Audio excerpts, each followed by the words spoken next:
여러분 모두 지난 한 주간 안녕들 하셨습니까? 패배가 가져오는 무력감으로 지쳐 계시진 않으신지요?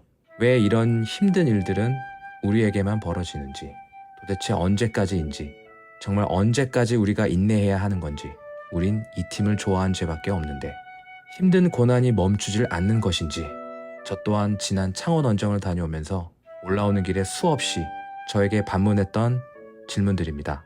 나의 시간과 에너지와 사랑을 여기 쏟아붓는데 이것들은 나에게 돌아오지 않는구나. 내가 준 사랑만큼 너는 나를 사랑하지 않는구나. 그런 생각들이 저를 매우 힘들게 했습니다. 어떤 말을 어떻게 해야 할지 모르는 시간들이 이어지고 있습니다만, 얼마 전 아스날의 전설적인 공격수였죠. 티에리 앙리가 했던 말이 떠올랐습니다. 아스날을 생각하면 내 심장이 먼저 반응한다. 벌써 오랜 시간이 흐른 이야기지만 파브레가스가 아스날을 떠나 바르셀로나로 이적을 고민하던 시기, 먼저 그 경험을 해봤던 티에리 앙리는 파브레가스의 아스날 잔류를 설득하며 이 이야기를 했다고 합니다. 내 심장이 먼저 반응해. 그렇습니다. 수원의 청백적 엠블럼만 생각하면 저의 심장과 저의 모든 온몸의 세포가 다 반응합니다. 그렇기에 수원을 끊어낼 수가 없습니다. 계속해서 수원을 향한 마음은 점점 깊어져 갑니다. 가을밤이 깊어져 가듯이. 제가 제일 좋아하는 우리 응원구호 수원 언제나 우린 너와 함께해, 이 말의 의미를 스스로 수없이 되새겨 넣었습니다. 힘든 와중에도 가슴속에 우겨 넣었습니다. 저와 같으신 여러분들 많으실 거라 생각합니다. 너무나 실망적이었고 좌절스럽지만 여러분 모두 포기하지 말아 주십시오. 저희 골다방 크루 부족하지만 끝까지 함께 하겠습니다. 이제 10월입니다.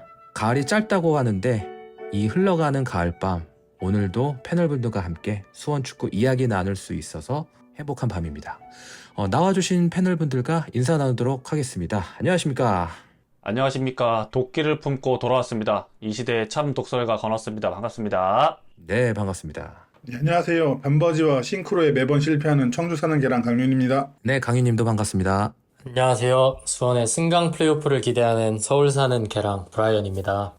이젠 서울 사는 개랑으로 소개가 바뀌었군요.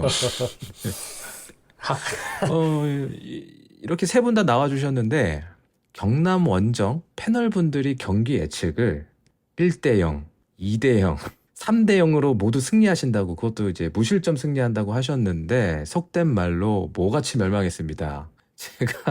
제가 지난주에 우리 이 예측하면서 우리의 무실점 이야기 했을 때 이래놓고 우리 실점 당하면 우리 망한다. 우리 팟캐스트 존폐 위기다. 이렇게 말씀드렸는데 전반 12분 만에 모든 게 무너져 버렸습니다. 패널분들의 반성 섞인 해명 한번 들어보도록 하겠습니다. 제가 사실은 경남전도 쉽지 않을 거고 무실점으로 경기를 끝낼 것 같지는 않다고 말하려고 했었거든요. 근데 우리 워낙 수비가 불안하잖아요. 네. 변명이다.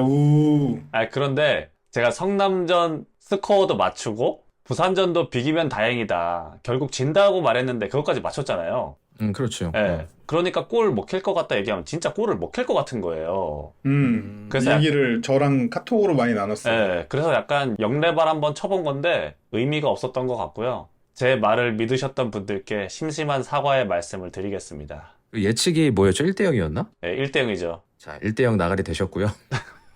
2대0 누굽니까? 2대0. 사실 무실점을 처음 논한 게 전데 제가 얘기할 게 역시 나는 아직도 숫봉이 많이 섞여 있구나. 그래서 더욱 객관적이지 못했다라는 반성을 했습니다. 예. 냉정하지 못했네. 네, 2대0의 변명 들어봤고요. 3대0의 변명도 들어보도록 하겠습니다. 근데 일단 3대0은 냉정하게 뽕으로 가득 찬 예측이었고요.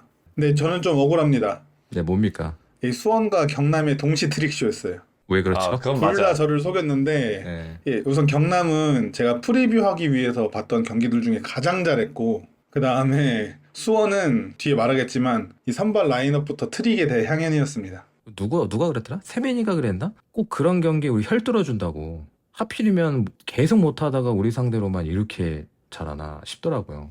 맞아요. 너무, 예. 근데 너무 잘했어요. 그 빌드업을 되게 완성도 있는 빌드업을 하더라고요. 그러니까 수원이 거지같이 압박을 못한 건지 모르겠지만 상당히 빌드업의 완성도가 높아져 있어서 좀 깜짝 놀랐습니다. 그래서 아산베커님을 만났는데 전반전을 같이 봤거든요. 그런 얘기를 하는 거예요. 왜 상대방은 우리를 만나면 수비 블럭을 잘 세워서 우린 그거 못 뚫고, 우리가 수비 블럭 세우면 뚫리고, 우리가 빌드업 시작하면 안 되고 상대는 빌드업 시작하면 스스로 정말 막 우리 잘 뚫고 나오고, 이거 왜 그런 건지 모르겠다 이렇게 좀 답답해 하시는 그런 이야기를 좀 나눠봤거든요. 일맥상통한 얘기가 아닐까 그런 생각이 좀 들고, 어차피 경기 얘기는 뒤에 가서 자세히 나눌 거니까 뒤에 가서 얘기 나누도록 하고요. 제가 지금 아산베코님 말씀을 드렸는데 오랜만에 만났어요, 창원에서. 그러니까 되게 그러게요. 반갑더라고요. 영상에서도 네. 오랜만에 나오시고. 저를 벼르고 있더라고요. 아니, 아프리를 원래 좀 와주십사 요청을 했는데 제가 원래 가려고 했는데 이게 시간이 어설프게 도착해서 못 갔어요. 근데 이미 좀 거하게 취해서 오셨더라고요. 어허. 그래서 이제 제가 이제 맥주 한 잔을 샀는데 경기장에서 그게 도수가 맥주가 3.5길래 맥주 3.5 도수면은 약한 거거든요, 이게. 그렇죠. 그래서 제가 좀 비웃었죠. 아, 이거 맥주 아니다. 그랬더니 저를 한번 보고 이러더니 이걸로 한번 달려 보실래요? 이러는 거야. 이걸로 죽어 보실래요? 무서워. 야, 나 아프리 갔으면 죽을 뻔했다. 얘기가 나온 거지. 3.5도씨도 한 100캔 먹으면 취하지 않을까요? 아, 그러니까. 아, 그런 걔만 각오로. 취하기 전에 배 터져서 쓰러지겠는데. 그 각오로 나한테 딱 그러는 거야. 아, 그래서 아산베코님, 대단해. 또 그 경남에서는 캔으로 그냥 주더라고요. 보통 그 맥주 캔은 음료잔에 따르잖아요. 그거 아시죠? 던질까봐. 던지는 거 하니까 또 모구단 생각나는데, 어쨌든, 그냥 주길래 이제 아산베코가 이제 또 장난기가 이제 발동한 거야. 그 파는 직원분이 그 경남 구단 직원분이세요. 네, 맞아요. 경남 매점 있죠. 네, 직원분인데 거기다 대고 이거 던져도 되나요? 헐. 인천 하시려고 했네. 근데 이제 그 경남 직원분이, 그러니까 당연히 저희는 장난인데 이거를 진심으로 받아들여가지고 표정이 아연질색한 거야. 농담이라고 막 하고 나왔는데, 하여튼 아산베코님은 어디로 튈지 모르겠어. 어쨌든 제가 던지지 못하게 잘 잡아놓고 왔습니다. 또 저희가 경기 끝나고 너무 배고파서 맥도날드를 갔는데 거기에 오랜만에 미미님이랑 메이지님이 계시더라고요. 이날 뭐 중계도 뭐 잡혔나요, 화면이? 네, 엄청 많이 잡혔어요. 몰랐는데 언급이 좀 많은 것 같더라고요, 보니까. 네, 저도 중계 보다가 놀래서 캡처해가지고 보냈어요. DM을 보냈는데, 그 미미님 말하기를 축구 끝나고 보니까 DM이 엄청 와 있다고 하더라고요. 이미 네. 또, 그래갖고 깜짝 놀랬고, 특히 이제 우리 골 먹힌 장면이었나, 경기 끝날 때쯤이었나, 그 응원가 부르시는 거 나왔는데, 어우, 커뮤니티에서도 난리가 그 났겠네. 발음 너무 좋다고, 입 모양이. 그런 막 얘기가 돌더라고요. 아니, 근데 제가 영어가 되면은 좀 대화를 길게 나눌 텐데, 오늘 여기서 주무시고 가세요밖에 영어를 못했어요. 그걸 영어로 어떻게 말씀하셨죠? 기억이 안 납니다. 뭐 슬립 투나잇 어쩌고저쩌고 했던 것 같은데, 하여튼 무슨 너무나 반가웠고, 저희 골다방 크루 그 미미님이랑 메이지님 그 인터뷰하신 영상이 있으니까 지금 안 보신 분들 있으면 꼭 보시면 좋을 것 같습니다. 좋은 이야기 많이 해주셨거든요. 맞아, 재밌어요. 친우 상기 좋아한다 그랬는데 이제 없네요. 떠났네요. 그게 누구죠? 그게 누구죠? 있어요, 저기. 옴브리뉴요, 옴브리뉴. 예, 저기 이정료 주고 떠나신 분들. 그리고 제가 어젠가? 그저께구나 벌써. 강유님이 저희 원주, 저희 살고 있는 도시에 오셔가지고 한번 놀러 오셨죠? 그래서 네. 풋살도 한번 하고 또 술도 한잔 하고 그럼 좋은 시간을 보냈습니다. 양코치엔 칭따오도 먹고. 또 하필 또 부상당하셔가지고.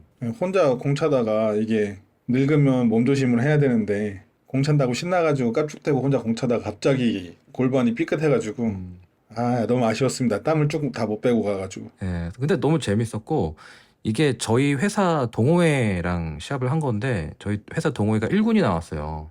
그래서 잘하는 팀인데 결과는 일단 엄청 깨지긴 했는데 제가 이걸 보고 역시 엄세민이 없어서 안 됐다. 제 탓이죠, 뭐. 제 탓이죠, 뭐. 브라이언이 공백이 컸고 이 팀은 엄세민 팀이다. 에이, 그런 거 아닐까.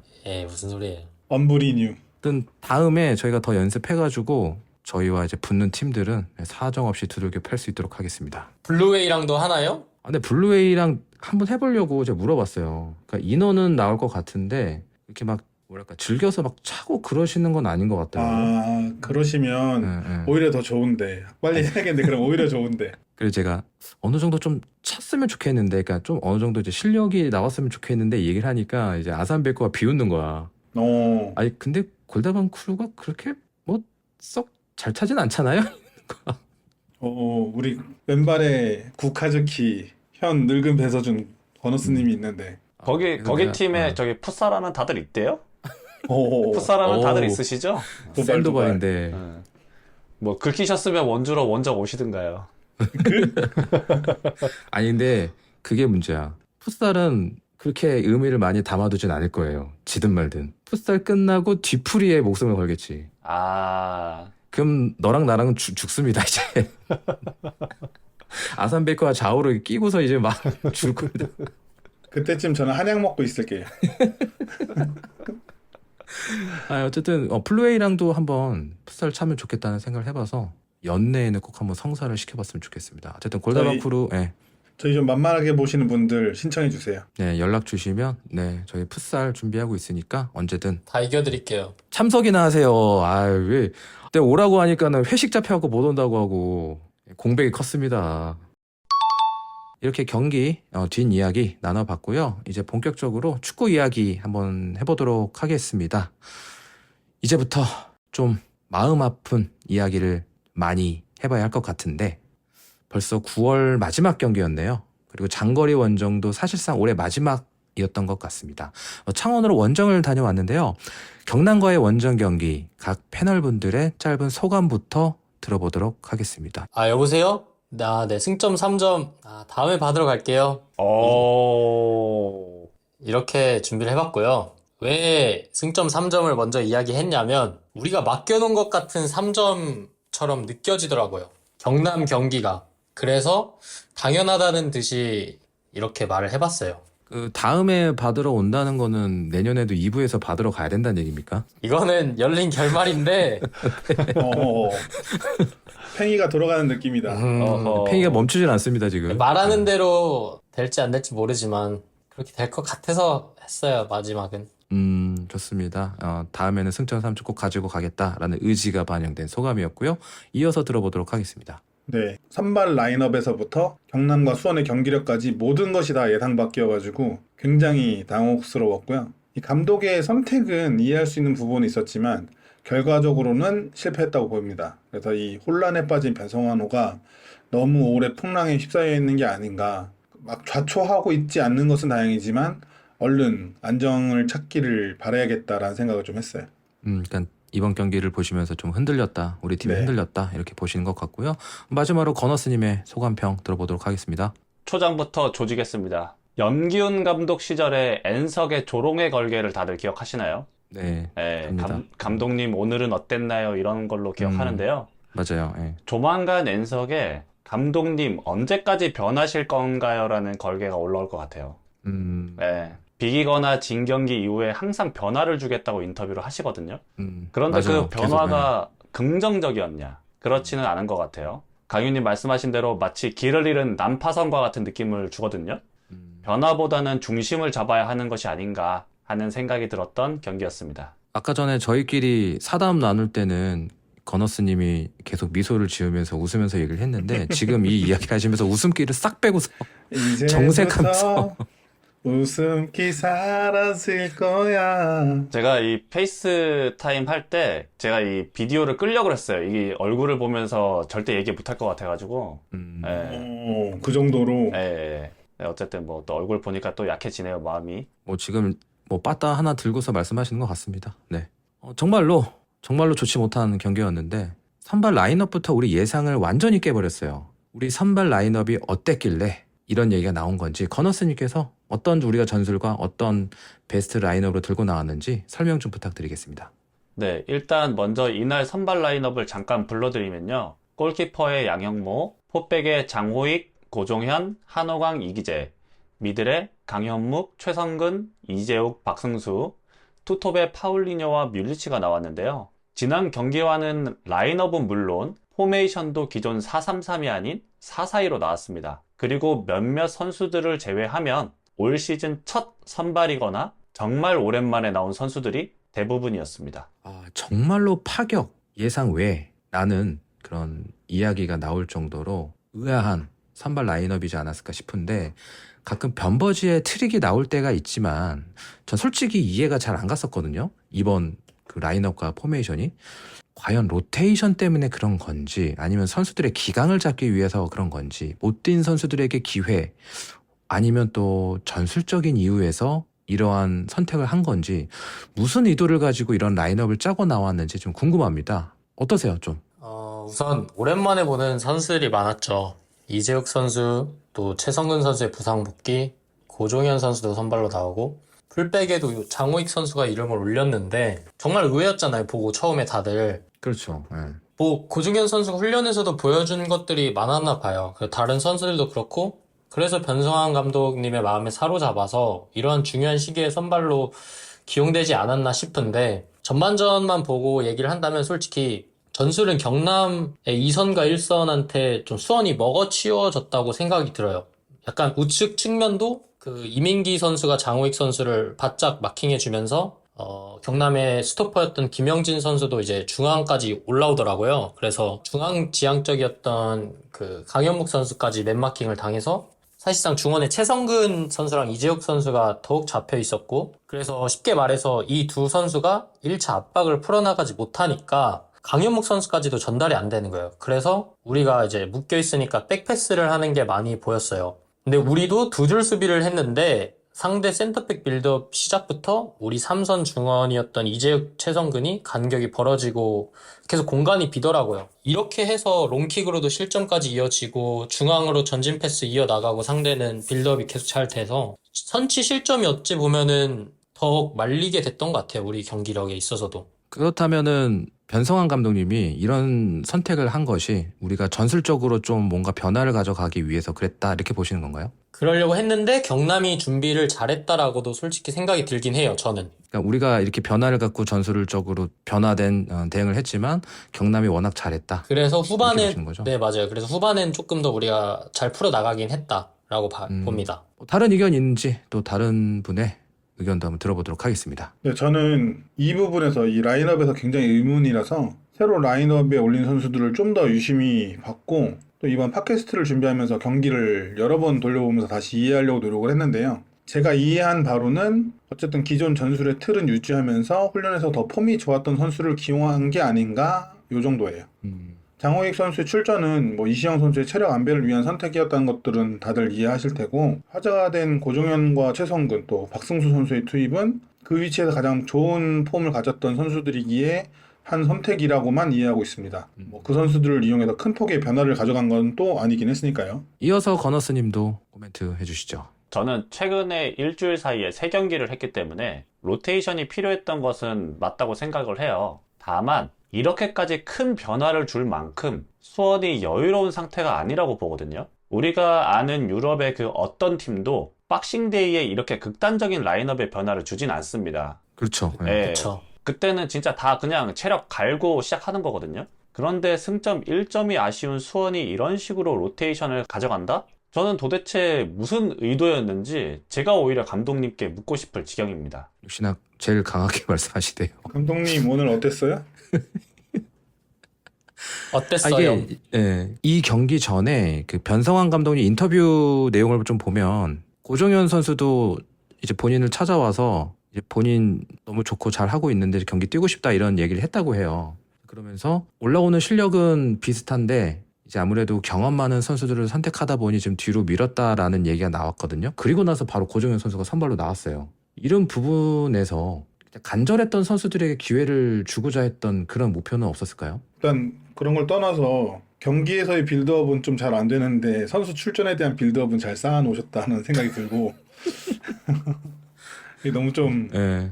비난조였나요? 근데 어쨌든 이 간절했던 폼, 뭐 간절했던 선수, 좋았던 폼 이해는 할 수 있지만 제가 지난 팟캐스트였나 지지난 팟캐스트였나 해서 말했지만 지나친 변화는 선수들에게 안정감을 주지 않고 불안감을 줍니다. 내 플레이가 실수를 할 경우 혹은 이제는 그게 경기 플레이가 아니라 훈련에서도 실수가 있거나 감독 눈에 날 경우 나는 출전하지 못할 수 있다는 생각까지 들 수도 있게 만든다는 생각까지도 들어요. 그런 얘기들 들어보면. 그래서 전혀 좋은 방식은 아니라고 봐요.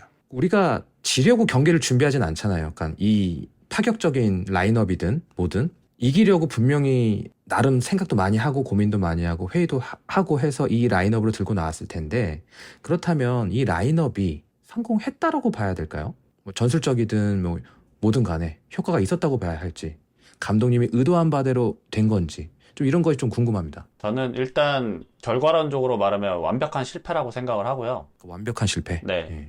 경남을 상대로 준비해온 것은 분명히 있었어요. 전반전에 비슷한 장면이 여럿 나오거든요. 근데 효과는 전혀 없었죠.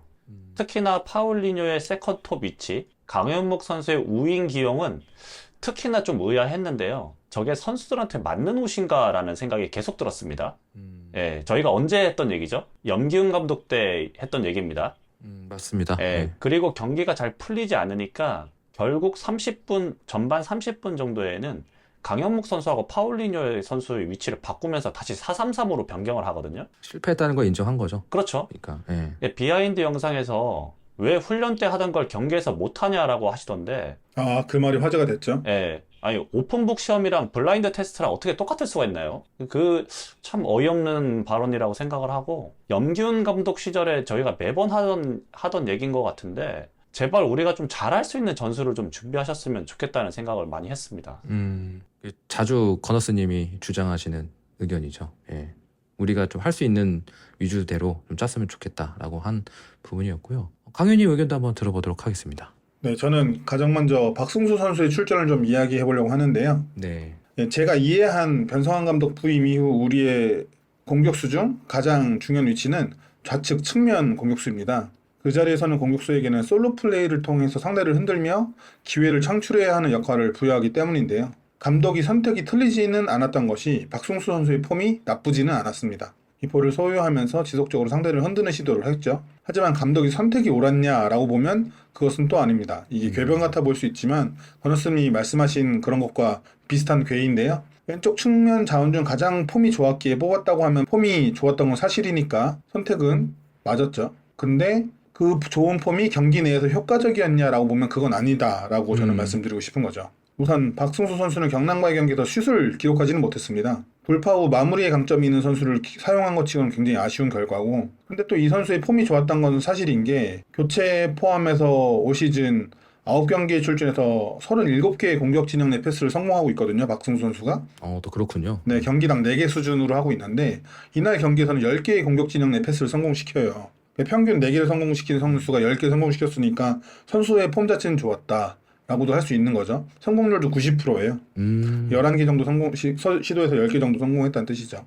또한 6개의 키패스를 성공해요. 그 적은 출전 시간의 영향도 있었지만 이번 시즌 박승수가 기록하고 있는 키패스가 총 10개입니다. 그 중에 6개를 이날 경기에서 기록을 한 거예요. 그러니까 왼쪽 윙으로 나와서 어쨌든 좋은 폼을 보여주긴 했다라고는 설명할 수 있죠. 그렇지만 다시 말씀드리지만 그것이 효과적으로 전술적으로 사용이 되었냐라고 하면 아니죠. 왜냐면 박승수는 슛을 기록하지도 못했고 어시스트를 만들지도 못했으니까요. 이 박승수 선수를 길게 했는데요. 그 이유는 박승수 선수가 가장 좋은 예이기 때문에 말을 해봤습니다. 이날 라인업 전체가 다 그랬어요. 선수들의 출전 이유는 이렇게 이해는 가지만 그게 효과적이었냐? 그러면 아니었다 라고 말할 수 있는 거죠. 진짜 대표적인 사례로 잘 말씀을 해주신 것 같습니다. 이제 앞에서 저희가 두 분이 비슷한 말씀을 해주셨어요. 보통 선발 라인업을 조직력이나 이런 걸 위해서라도 좀 실수가 나오더라도 고정적으로 가져가는데 아까 그 박싱데이 말씀도 해주셨고요. 지금 변화가 잦아요. 아직도 해답을 못 찾은 건지 감독님의 마음에 안 든 건지 아니면 감독님도 지금 흔들린다고 봐야 할까요? 이게 마치 어떤 모습이 보이냐면 작년에 그 김병수 감독님이 막판에 좀 흔들려 하는 그런 선택, 그런 모습도 지금 조금 비슷하게 나오는 것 같거든요. 좀 어떻게 이 부분을 바라보고 계신지 좀 들어보도록 하겠습니다. 변화를 통해서 시도해보고자 하는 게 많아 보이긴 하는데 그걸 경기장에서 다들 구현을 제대로 못하는 느낌이 일단 제일 강하게 들고, 그래서 어느 정도 그 전술을 기반으로 이해를 갖고 플레이를 하는 선수들도 잘 안 보여요. 이게 뭐 아까 말했듯이 훈련은 솔직히 다 할 수 있잖아요. 말해주고 알려주고 하면은 움직임 갖고 하는 거는. 근데 변화를 주려 한 라인업이 오히려 저는 패착이 되지 않았나 싶었습니다. 그러니까 이런 변화가 오히려 독이 됐다 이렇게 보시는 거죠? 그쵸. 왜냐면 아무래도 끈끈한 팀이 이기기도 하고 승격을 해야 하는 목적성이 뚜렷한데 계속 라인업이 바뀌고 이러면은 이것조차도 조금 선수단에서도 정체성이 좀 혼란이 오지 않을까라고 싶어요. 중심이 있는 상태에서의 변화가 오히려 좋은데 그 중심을 잃은 상태로 계속 변화를 했다라고도 이해할 수 있겠네요. 맞습니다. 저는 경기 외적인 부분에 대해서 좀 생각을 해봤어요. 경남과의 경기 전 인터뷰에서 변성환 감독이 한 경기 결과에 따라 주변 환경에서 너무나 많은 피드백이 있다라는 식으로 말을 했어요.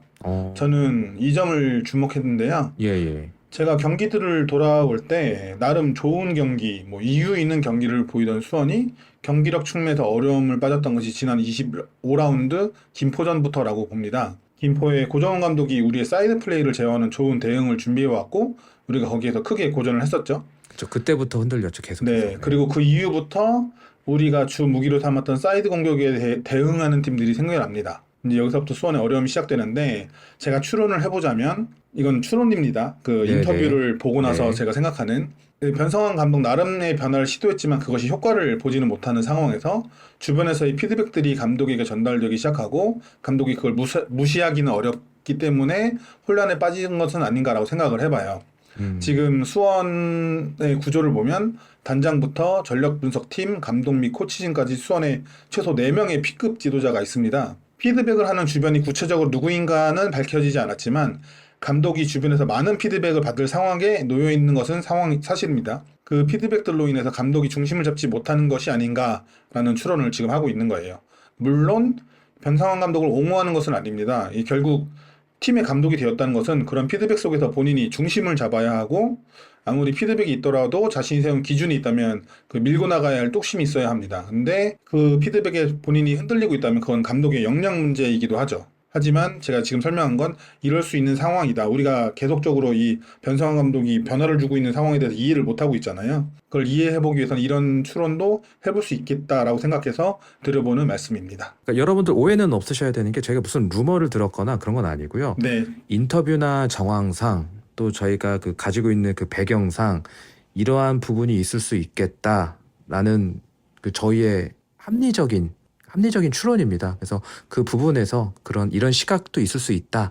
이 정도로 좀 받아들여 주시면 좋을 것 같고요. 네, 이런 피드백에 대해서도 그 변성환 감독도 언급을 했었고 전희민, 염기훈 감독도 언급했었고 또 염기훈 감독이 힘들던 시절에 박경훈 단장이 전력 분석팀에게 피드백을 해주도록 하겠다라는 언급도 있었거든요. 그런 부분들이 제가 이런 추론을 하게 된 영향을 미친 부분이라고 생각을 해요. 그리고 한 가지 제가 더 좀 얘기를 하고 싶은 게 예전에 건어스님이나 강유님이나 그런 이야기를 좀 많이 나눴잖아요. 실수하고 나서 선수가 그 다음 경기에 바로 제외가 되면은 거의 질책성 교체이기 때문에 아무래도 그 좀 담아놓거나 좀 뭐랄까요, 좀 소극적이었죠. 예. 그런 부분이 있을 수 있다. 그게 좀 우려스럽다라고 했는데 조금 보면은 큰 실수가 나오면 그 선수가 다음 경기에 좀 배제되는 것들이 좀 늘어나는 것 같아요. 예를 들면은 뮬리치 선수가 PK 실축하고 다음 경기 못 나왔고 뭐 전술적 이유일 수도 있겠지만 그다음에 조윤성 선수도 실책하고 바로 제외가 됐거든요. 좀 이런 부분도 그러니까 물론 실수가 나오면 안 되고 질책할 수는 있지만 이걸 이런 식으로 기용을 하면 좋은 효과를 내긴 어렵지 않을까요? 그래서 실수를 줄여나가려면 앞에서 실수를 했던 거를 경험 삼아 줄여나갈 수 있는 그 여지가 될 수도 있거든요. 좀 어떻게 보세요? 제가 그 대본에다 이 얘기를 하려다가 말았는데 이게 나중에 할 얘기인데 미리 좀 말씀드리면 그 해외에서 선수들이 태업을 하거나 감독에 이렇게 약간 대항한다고 해야 되나요? 그런 네. 것들이 있잖아요. 감독의 그런 뭐 선수단 관리나 이런 거에 불만을 품는 선수들이 많이 있는데 우리는 사실상 이 문화 자체가 유교를 바탕으로 하기 때문에 상명하복에 굉장히 익숙하죠. 그렇죠. 예. 네, 국가대표팀 빼고요. 그렇죠. 아니, 묵직해야 되는 상황 빼놓고는 뭐 웬만해선 그렇죠. 네. 탁구도 칠 수 있고요. 네. 그런데 만약에 이런 지금 현재 수원의 상황이 외국의 다른 팀이었다고 하면 아마 난리가 났을 겁니다. 언론에서 있다고 아마 생각해요. 감독 뭐 선수들도 언해피 바로 띄웠을 거고요. 언론에서도 아마 집중 포화를 당했을 거거든요. 그러니까 이게 다시 말하면 문제라는 거예요. 문제는 문제라는 거예요. 단지 그냥 선수들이 참고 있을 뿐이다. 그렇기 때문에 이게 그냥 저희가 얘기하는 이런 추론이나 상상이 진짜라고 한다면 저는 굉장히 위험한 상황은 아닌가라는 생각을 하게 됩니다. 그 권하수님이 방금 말씀하신 거를 저도 바로 이어서 얘기를 하자면 우선적으로 어떤 과감성이 필요한 포지션들이 있습니다. 포워드일 수도 있고 우리 수비 라인의 형태를 보면 수비에서도 있죠. 적극적인 전진 수비를 요청을 하니까요. 어떤 예를 들어보자면 그 바이에른 뮌헨은 김민재 선수를 좀 생각해 보면 나폴리 시절에 전진 수비로 굉장히 각광을 받고 바이에른으로 이적을 해서 그 전진 수비에서의 실수에 대해서 굉장히 큰 질책을 받으니까 선수 폼이 떨어지고 교체가 돼서 시즌 후반에는 많이 못 나왔습니다. 그렇죠. 그리고 투엘. 다시 믿어주는 감독이 오니까 지금 또 리그 정상급 수비수로 다시 활약을 하고 있죠. 이런 것만 봐도 선수에게 그 가진 능력이 분명하다면 믿음을 주는 것은 굉장히 필요한 일이라고 생각이 들어요. 그리고 뭐 우리 선수단이 감독 눈에 보기에는 믿음직하지 않지만 그 와중에서도 믿음직할 만한 선수를 본인이 골라내야 된다고 생각을 합니다. 자신의 기준에는 차지 않더라도 지금 우리 선수단 중에서는 가장 미들맨들을 본인이 골라야 된다고 생각을 하는 거예요. 그리고 그 미들맨들에게 꾸준히 기회를 주는 것을 보면 다른 선수들한테도 보이는 거예요. 내가 이 경쟁에서 이겨내면 저 자리에서 꿰차고 나도 안정적으로 나갈 수 있다. 오히려 그 선수들이 계속 교체되는 걸 보면 경쟁하는 선수들도 나도 한번 실수하면 이런 생각밖에 안 들어요. 그렇기 오히려. 때문에 그게 내기가 될 수 있다는 생각보다 누구도 기회를 받지 못하는 살얼음판이 될 수 있다라는 생각이 들어서 물론 내부에 대해서 어떤지 모르고 지금 내부는 되게 분위기 좋고 변성환 감독이 자신의 행동에 대해서 선수들에게 충분히 이해시키고 있다면 다행이죠. 네, 그렇죠. 그러면 뭐 네. 문제가 없겠지만 그게 아닌 상태로라면 버너스님 말대로 선수들이 그냥 참는 것일 뿐이고 위험한 상태일 수도 있겠다라는 생각도 듭니다. 그러니까 저는 이게 뭐 폼이 좋은 선수를 제일 잘 보는 게 감독의 역할이기도 하니까 지속해서 바꾸기보다는 계속 그 선수를 믿어주는 게 좋다고 생각이 들어요. 왜냐면 그래야 그 선수도 자기가 뛰는 거에 대한 확신을 느낄 수 있어서 내가 한 경기 못해서 나 이번 경기 나의 엔트리에서 빠지네 이러면은 자기 자책도 할 수 있는 게 프로라고 생각이 들거든요. 프로끼리에도 선발 경쟁하는 데 있어서. 그래서 아무래도 승격을 하려면은 조윤성 선수가 뭐 실책을 하고 밀리치가 뭐 놓쳐도 우선 이 멤버들 위주로 계속 30라운드까지 거의 같이 갔으니까 이런 친구들을 데리고 계속 가는 게 어떻게 보면 그것 또한 헤드 코치이자 매니저의 역할이라고 저는 생각이 듭니다. 제가 왜 이 얘기를 드렸냐면 수비진이 정말 조직력이 중요하잖아요. 근데 수비진 자체도 한동안은 이렇게 고정적으로 나오다가 지금 변화가 계속 잦으니까 우리가 실점을 계속하는 이유 중 하나이지 않을까 좀 그런 생각도 들어서 이 부분을 말씀드려봤고요. 네, 다음으로 좀 넘어가 보도록 하겠습니다. 후반 용병 선수들 다 투입되었을 때, 그러니까 성남전, 부산전에도 이야기했던 우리가 가장 강하다고 보는, 그러니까 외부에서 봤을 때 가장 강하다고 보는 선수들을 지속적으로 전반부터 선발로 내지 않은 이유, 그걸 잘 모르겠습니다. 앞서 말씀드렸듯이 일주일 동안에 3경기를 치렀기 때문에 로테이션을 가동할 수밖에 없다는 건 저희가 인정을 해야 됩니다. 네, 외인 중에 유일하게 파울리뇨만 계속 선발로 나오고 있거든요. 근데 문제는 강윤님이 매번 지적하셨듯 후반전에 승부수를 띄운다는 거예요. 그런 감이 있어요. 네, 그러면 후반전에 승부수를 위해서 전반전은 내려앉아서 수비를 하느냐? 그것도 아닙니다. 네. 매번 어설프게 라인 올리고 압박하다가 중원 다 내주고 뒷공간 다 털려서 선제 실점을 하거든요. 물론 맞아요. 우리가 뒤집을 수 있는 저력을 갖고 있다는 팀이라는 점은 부인하지 않겠습니다만 최근에 우리가 상대했던 팀들이 선제 실점을 하면 무너지는 경향이 높았던 팀이었기 때문에 맞아요. 맞아요. 네. 선제골이 매우 중요했는데 왜 그런 전략을 짜오지 않았는지 저도 그 이유를 잘 모르겠습니다. 자, 오늘 유난히 뼈를 많이 때리시네요. 이 정도로 아프면 안 되죠. 더 때릴 겁니까? 네. 네, 무섭습니다, 오늘. 아주 그냥 벼르고 나오신 것 같고요. 네, 이어서 강윤님 의견도 들어보도록 하겠습니다. 저는 이걸 두 가지의 방식으로 이해해 볼 수 있다 생각하는데요. 가장 기본적으로 많이 생각할 수 있는 거는 감독이 직접 인터뷰도 했고 후반에 승부수를 던진다는 거죠. 뛰는 양이 많은 K리그2이고 더군다나 지금 리그 막판이기 때문에 상대가 체력적인 문제를 더욱더 드러내기 시작하는 후반에 승부를 걸어서 경기를 뒤집거나 쐐기를 받겠다. 그래서 후반에 승부를 걸고 수비가 좀 안 되더라도 더 많이 넣어서 승리를 가져가겠다라고 감독이 직접 밝히기도 했죠. 이게 이제 기본적인 해석이라면 좀 다른 방면에서 해석을 해보면 이 상대를 분석해서 플랜 A를 준비해오긴 한다라고 봐요. 근데 그것이 효과를 보고 있지 못해서 후반전에 더 공격적인 형태로 변화시키는 건 아닌가라는 생각도 합니다. 이번 경남과의 경기에서도 상대가 지난 경기들을 통해서 후방 빌드업을 시도하고 있다는 것은 인지를 합니다. 그래서 전진 압박을 시도하는 모습을 우리가 보여주죠. 하지만 우리의 압박보다 상대의 빌드업이 누누이 말하지만 지난 경기들보다 월등히 좋았고 그 압박을 풀어내는 모습이 여러 차례 나옵니다. 그래서 상대에 맞춰 준비는 해왔지만 그 준비가 매우 엄밀하지 않았기 때문에 항상 곤란을 겪고 후반전에 더 공격적인 태도로 나가게 된다라고도 생각이 들어요. 이 이야기를 해봐야 될 것 같아요. 마일랏을 비판한 기자회견을 하셨어요. 전반전에 못 나왔던 이유 같기도 하고요. 마일랏 선수가 워딩이 상당히 강했거든요. 이 마일랏 선수에 대한. 근데 제가 이제 마일랏 선수의 팬도 아니고 그냥 객관적으로 그러니까 잘했다라고 보진 않아요. 물론. 하지만 이렇게까지 강하게 질타당할 정도의 활약이었는지를 보면 약간 갸우뚱하거든요. 마일랏의 활약이 그 정도였습니까? 80분 전까지는 활약 그저 그랬습니다. 약간 그냥 매번 하던 측면 돌파 위주로 가져가다가, 근데 그 상대 수비가 클리어링 한 게 코너킥을 저희가 얻게 돼서 그 코너킥을 또 마일랏이 차가지고 어시스트를 기록하긴 했는데, 그 이후가 중요한 시간대예요. 저희가 이제 15분 정도 남은 시간이었고 이제 추가 시간까지 해서. 근데 급격히 80분 넘어서부터 턴오버도 너무 많아지고 집중력 문제가 좀 크게 보이더라고요. 사실 이 경기뿐만 아니라 최근 경기를 보면은 이제 좀 참았던 게 나오지 않았나라고도 생각이 들긴 합니다. 그 감독님의 네, 분석. 맞습니다. 예, 예. 거너스님은 어떻게 보세요? 뭐 두말할 거 없습니다. 개인적으로 워스트라고 생각하고요. 경기를 다시 돌려보기 전에는 마일랏이 어시스트도 했기 때문에 감독이 너무한 거 아닌가라는 생각을 했었거든요. 그런데 경기를 다시 돌려보니까 욕먹을 만 하더라고요. 예, 기본적인 위치 선정이나 볼을 잡았을 때도 그렇고 특히나 감독이 말하는 책임감 있는 플레이가 전혀 나오지 않았습니다.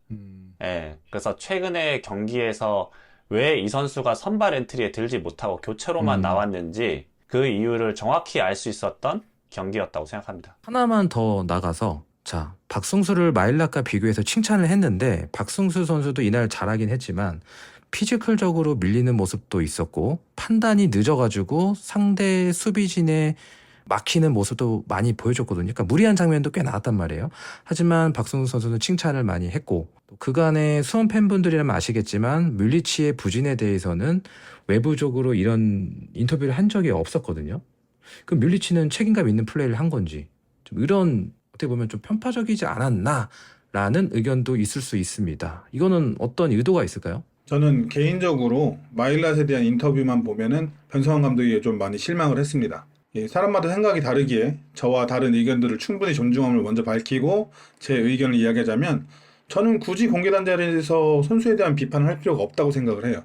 강한 질책은 면담이나 훈련장에서도 충분히 가능하고 그것으로도 선수에게 분명한 메시지를 전달할 수 있다라고 봐서 그것을 굳이 공개된 기자회견에서 해야 되나. 그러니까 여태까지 그렇게 누군가를 공개적으로 비판한 기자회견은 거의 없었잖아요.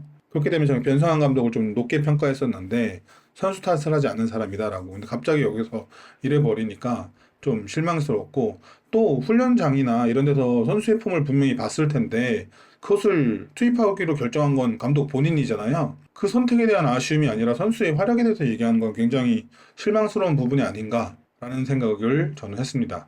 그리고 마일럿 선수 이야기로 좀 돌아가서 제가 경기를 또 보면서 건너스님과 메시지를 굉장히 많이 주고받았는데 네. 네, 제가 후반 마일랏이 교체 투입되는 것을 보고 건너스님한테 마일랏이 이렇게 앞으로 쓰일지 안 쓰일지에 대한 시험대가 될 수 있겠다라는 말을 했었어요. 시험 때였을 거다. 네, 왜냐하면 이적 직후 보여준 활약에 비해서 앞서 말씀하셨던 대로 최근 경기에선 다소 아쉽기도 했고 네, 맞아요. 또 네. 선발 출전한 박승수가 상당히 좋은 모습은 보였기 때문에 이 고등학교 2학년 준프로 선수보다 더 비싸게 데려온 용병 선수가 훨씬 더 좋은 퍼포먼스를 내지 못한다면 이건 문제가 있는 거거든요. 그렇죠. 네. 네. 그렇기 때문에 시험대가 될 수 있다라고 생각했는데 이 두 선수의 활약도가 차이가 나버렸습니다. 경기력이 안 좋았다라고 앞에서 두 분 패널분이 말씀하셨던 게 정확한 그 지적이다라고 저는 생각이 드는데요. 네. 네, 앞서 말씀드렸지만 이날 경기에서 박승수는 선발로 출전해서 64분을 뛰면서 6개의 키패스, 10개의 공격 진영 패스, 2개의 전진 패스, 2개의 크로스를 성공시킵니다. 마일랏은 후반 64분 교체 투입돼서 26분여를 뛰면서 1개의 도움, 1개의 키패스, 3개의 공격 진영 패스, 1개의 전진 패스, 1개의 크로스를 성공시켰어요. 이 수치만 봐도 좀 낮은데 이 박승수 선수의 그 시도들이 효과적으로 끝난 건 아니더라도 좌측면에서 상당한 개인 전술로 상대 수비를 계속 흔들어 놓는 시도를 했죠. 그렇죠. 네. 예, 반면 마일랏의 경우는 돌파 시도보다는 안전하게 다시 내주거나 안쪽으로 패스를 찔러 넣는 플레이에 그쳤습니다. 제가 예상컨대 감독의 인터뷰는 그 저돌성의 차이에서 있던 것이 아닌가라고 생각이 들어요. 이 박승수 선수는 전반 11분 우리의 실점부터 교체 아웃되는 64분까지 50여 분의 시간을 상대가 수세를 취하는 입장에서 플레이를 했고 마일랏은 75분 김현희 득점 이후 경기 종료까지 약 15분간의 시간을 상대가 좀 더 공서에 나서는 상황에서 플레이를 했습니다. 즉 좀 더 공격적으로 플레이할 수 있는 가능성이 높은 상황에서 플레이한 게 마일랏인데도 불구하고 더 저돌적이지 못한 모습을 보였다는 것에 대해서는 선수 개인의 아쉬움이 분명히 있다. 그렇지만 그렇군요. 말씀드린 대로 그런 인터뷰 자체는 공정치 못하다라는 생각이 들어요. 어떻게 보면 조금 길들이기 일환이지 않을까라는 생각도 좀 뭐 해봤어요. 외국인 네. 용병이니까 한국 네. 선수가 다루는 방식이 다를 수 있겠죠. 알둘님께서 통역을 잘해 주셔야 될 것 같습니다. 오해 없이. 역할이 굉장히 중요하실 것 같고요. 넘어가 보도록 하겠습니다. 저희가 팟캐스트에서 그렇게 선제 실점 당하면 안 된다고 했는데 결국 선제 실점을 당하고 말았어요. 저희가 실점한 장면 브라이언님께서 설명해 주시면 좋겠습니다. 너무 열이 받는데 이게 전반 11분경이었죠. 경남이 후방에서 롱볼 전개로 빌드업이 시작됐어요. 한용수 선수의 킥이 박동진 선수의 퍼스트 터치를 타고 앞으로 흐르는 볼이 침투하던 도동현 선수죠. 도동현 선수가 헤딩으로 퍼스트 터치를 잘 가져왔는데 이 퍼스트 터치를 한 뒤에 오픈 찬스가 났어요. 그리고 이 상황에서 골키퍼와 1대1 프리 찬스가 났고 감각적으로 칩슛으로 마무리를 했습니다. 하필이면 수원 상대로 이렇게 인생골을 넣는지 굉장히 어려운 기술이잖아요. 그렇죠. 하필이면 우리를 상대로 이런 골 장면이 나오는지 참 야속하기만 합니다. 이런 실점 장면 다들 어떻게 생각하셨는지 매번 이렇게 선제 실점 당하고 있는데요. 생각을 한번 들어보도록 하겠습니다. 저는 우선 6경기 연속 수원 삼성이 지금 선제 실점을 내주고 있거든요. 이 부분에서 일단 문제가 있어 보이고 정말 팀적으로 문제가 있어 보이고 이러한 사례가 결국 그 다운 팀 이즈 다운이라는 느낌을 좀 강하게 들었어요. 아하, DTD. 네, DTD죠. 그래서 그러니까 이 실점 상황에서 이야기를 하고 싶은 게 한호강 선수가 우선 클리어링을 하려고 나왔는데 책임을 지고 뭐 파울을 하든 1차 클리어링을 했어야 한다고 보는데 여기서 일단 센터백 라인이 붕괴되고 그 이후에 볼이 뒤로 흘러갔을 때 이기재 선수가 원래 도동현 선수를 쫓고 있었거든요. 근데 고종현 선수랑 라인이 엉키면서 고종현 선수가 자칫 미끄러지더라고요. 그랬어요. 넘어졌죠. 이러니까 이미 박살나 있는 수비 라인에서 수비끼리도 소통이 안 돼 있었고 한호강 선수가 없으니까 바로 고종현 선수도 가감하게 막지를 못하더라고요. 이러니까 이게 골을 너무 쉽게 내준 게 아닌가 싶어서 답답했습니다. 너무 답답했던 장면이었던 것 같습니다. 네, 이어서 들어보도록 하겠습니다. 네, 저는 선수 개개인의 문제도 있겠지만 팀으로서 안일하게 대응한 문제를 지적하고 싶은데요. 경남의 3백 중 우측 센터백으로 출전한 한영수 선수에게 수원의 자책 공격수인 박승수 선수가 압박을 시도하는 장면이 여러 차례 있었어요. 이 압박의 가장 기본은 한쪽을 막고 반대쪽을 열어둬서 그 열어둔 쪽으로 공이 가게끔 유도하는 거고 가는 공에 대해서 또 재차 압박을 하면서 우리가 탈취를 시도하는 게 기본적인 압박의 형태를 갖는 건데요. 박승수 선수는 이 한영수가 경남 입장에서 우측면으로 보내는 길을 막고 중앙으로 보내는 길을 열어주면서 압박을 합니다. 기본 길을 잘 지켰죠. 이 상황이 제 기억으로는 경기 중에 여러 번 반복된 것으로 보이는데요. 또 반대 측면에서도 마찬가지고요. 근데 여기에 대한 경남의 준비가 굉장히 좋았습니다. 그런 상황에서 박동진에게 투입하고 골 장면에서도 그랬지만 박동진은 적극적으로 내려와서 볼을 받아주고 소유하면서 수원의 압박을 되게 쉽게 벗어납니다. 이번 경기에서 박동진이 총 38회의 패스를 받아요. 네, 같이 3톱으로 출전한 좌우 측면의 정춘근과 도동현이 각각 26회와 25회의 패스를 받거든요. 이거 비교하면 더 밀집된 공간인 중앙에서 활동하는 중앙 공격수가 10번 이상의 패스를 더 받는다는 것 자체가 이 선수가 얼마나 많이 내려와줘서 활동하면서 빌드업에 기여를 했는지를 볼 수 있습니다. 이 박동진에 대해서는 한호강 선수가 전진 압박으로 방해하는 장면도 많아요. 실점에서는 아쉬운 압박을 했지만 그 다른 장면에서는 또 하프라인 넘어서까지 압박을 해주면서 탈취하거나 헤딩 경합을 하는 모습도 나오거든요. 그렇더라고요. 네, 그런데 이 박동진이 아니더라도 경남이 패스할 선택지가 많았어요.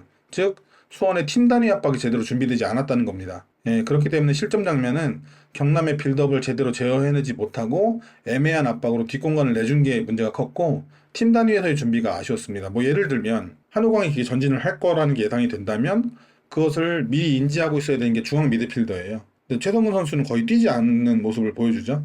그거는 선수 개인의 문제일 수도 있겠지만 팀으로서도 이런 지시가 내려가지 않았다라는 것도 반증이 돼서 오히려 전 팀 단위에서 준비가 많이 아쉬웠다라고 생각을 합니다. 네, 팀 단위 전술에서도 문제가 있었다. 또 압박도 문제가 있었다 이렇게 말씀해 주셨고요. 저 다음 의견도 들어보도록 하겠습니다. 네, 강윤님과의 의견이 거의 99% 일치하는데요. 통했네요. 근데 제가 생각을 좀 다시 해봤는데요. 기본적으로 우리가 상대팀을 압박을 할 때, 패스의 선택지를 차단을 할 때, 기본적으로 사이드로 공을 가게끔 만드는 압박을 시도하는 경우가 많습니다. 근데 이번 경우에는 물론 경남의 사이드에서의 공격이 매섭기 때문에 그걸 대응한 것은 맞지만 오히려 그런 압박 형태를 취하면서 중앙을 아예 내주거든요. 저는 오히려 이게 애초부터 잘못된 선택이지 않았나라는 생각을 해요. 예. 네, 우리가 쉽게 얘기를 하면 상대가 볼을 중앙에서 잡고 있을 때 압박해서 뺏는 게 편한지 사이드로 몰았을 때 압박해서 뺏는 게 편한지는 조금만 생각해보면 금방 이해가 됩니다. 어디가 더 편한지는. 근데 우리는 사이드를 닫아놓고 중앙을 내주거든요. 박동진 선수가 센터포워드인데 36회의 패스를 받았다고 했잖아요. 이 자체가 말이 안 되는 거예요. 우리가 얼마나 중앙을 내줬는지. 상대의 3톱이 셋이 합치면 거의 100회 가까이 볼을 받는데 이 자체가 말이 안 된다는 겁니다. 우리가 얼마나 형편없는 압박 전술을 가져왔는지가 여기서 나오는 거거든요. 우리 전방 공격수가 제가 대충 데이터를 찾아봤을 때 아마 40회도 안 될 겁니다. 패스를 받은 게요. 참 진짜. 예. 상대가 수비를 잘했냐라고 한다면 그것도 아니에요. 음. 예. 애초부터 우리가 들고 나왔던 전술 자체가, 수비 전술 자체가 전혀 맞지 않는 실패한 전술이었다라는 게 방금 강윤님 말씀하신 거에 다 나타나지 않았나라는 생각이 방금 들었습니다. 네, 건우스님이 이제 되게 지적을 잘해주신 것처럼 3톱이 합쳐서 상대 3톱이 합쳐서 100회 이상이 받은 거잖아요. 26회, 25회, 38회면 100회 가까이 받은 거겠죠? 네. 네, 그렇죠. 네. 그래서 바로 지금 데이터를 얼른 찾아봤는데 뮬리치가 패스 받은 횟수가 17회, 김현이 8개 그래가지고 총 우리 중앙 공격수는 25회 받았습니다. 도동현 선수 하나 받은 것보다 못해요. 상대 원톱 박동진은 36회를 8회를 받는데 38회 할 때. 참 격차가 크네요. 그렇게 좀 답답했던 전반전 뭐 했는지도 모른 채 삭제를 당했고 이어서 후반이 되자 또 매번 몇 경기째 똑같은 얘기를 제가 하는 것 같은데 복부 타듯이 많은 변화를 택하게 됩니다. 지고 있으니까 뭐 당연한 건데 우리가 어떤 변화로 후반의 공격을 이끌었다고 보십니까? 네, 후반 시작과 동시에 중앙 미드필더로 출전한 최성근, 이지혁 선수가 나오고 피터, 홍원진 선수가 투입됩니다. 전반전에는 파울리노가 투톱에 가까운 위치에서 플레이하면서 4-4-2의 형태를 유지했다면 파울리노가 우측면으로 이동하고 우측 미드필더였던 강현묵이 가운데로 들어와서 피터와 함께 공격형 미드필더를 맡으면서 4-3-3 혹은 4-1-4-1에 가까운 형태로 변화를 해요. 경남이 좀 더 수비적인 자세로 내려섬과 함께 중앙에 다수 포진한 수원이 더 공격적으로 자세를 나섭니다. 그러니까 교체가 효과적이었냐 아니냐라고 하면 수원이 후반전에만 13개 슈팅을 시도하고 또 6개의 유효슛을 기록했기 때문에 그리고 결국 후반 75분 코너킥 상황에서 터진 김현의 동점골로 소기의 성과를 거뒀기 때문에 네. 효과는 있었다라고 말하지만 그게 그래서 좋았냐 경기를 역전해냈냐 라기에는 또 실패했기 때문에 승점 1점으로는 굉장히 아쉬운 원정 경기여서 맞습니다. 저는 예. 결국에는 아쉬운 경기 운영이었다라고 평가하고 싶어요. 이런 변화를 갖고 왔으면 2골은 넣었어야 된다. 이건 그렇죠. 참 너무 아쉬웠습니다. 이게 몇 경기째 이러는지 모르겠어요. 전반전 이렇게 보내고 후반전 또 많이 투입해가지고 밀어붙이다가 한 점 겨우 넣든가 못 넣든가 이런 패턴이 좀 이제는 안 나왔으면 좋겠습니다. 그러니까 전반부터 좀 밀어붙여갖고 이기는 경기도 좀 보고 싶은데 이 부분이 계속 좀 우려스럽네요. 네. 후반 내내 끌려다니다가 드디어 동점골, 그토록 기다리던 세트피스 골이 나왔습니다. 커너스님께서 설명해 주실까요? 네, 후반 74분경에 경남의 공격을 센터서클 부근에 있던 홍원진이 끊어내고 측면으로 달려가는 마일렛에게 패스를 줍니다. 마일렛의 드리블 전진이 경남 페널티 에어리어에서 한용수 선수에게 막히고 커버를 들어오던 송홍빈 선수가 걷어낸 볼이 고맙게도 코너킥이 됩니다. 이 코너킥 상황에서 마일렛의 크로스를 김현이 헤딩을 따내며 골을 만들어냅니다. 김현이 돌아왔죠. 정말 킹현이죠. 돌아와서 골까지 넣어줬는데 복귀골이었습니다. 다들 이 골 장면 어떻게 보셨습니까? 네, 일단 좋은 소리 못할 거라는 얘기부터 하고 시작하겠습니다.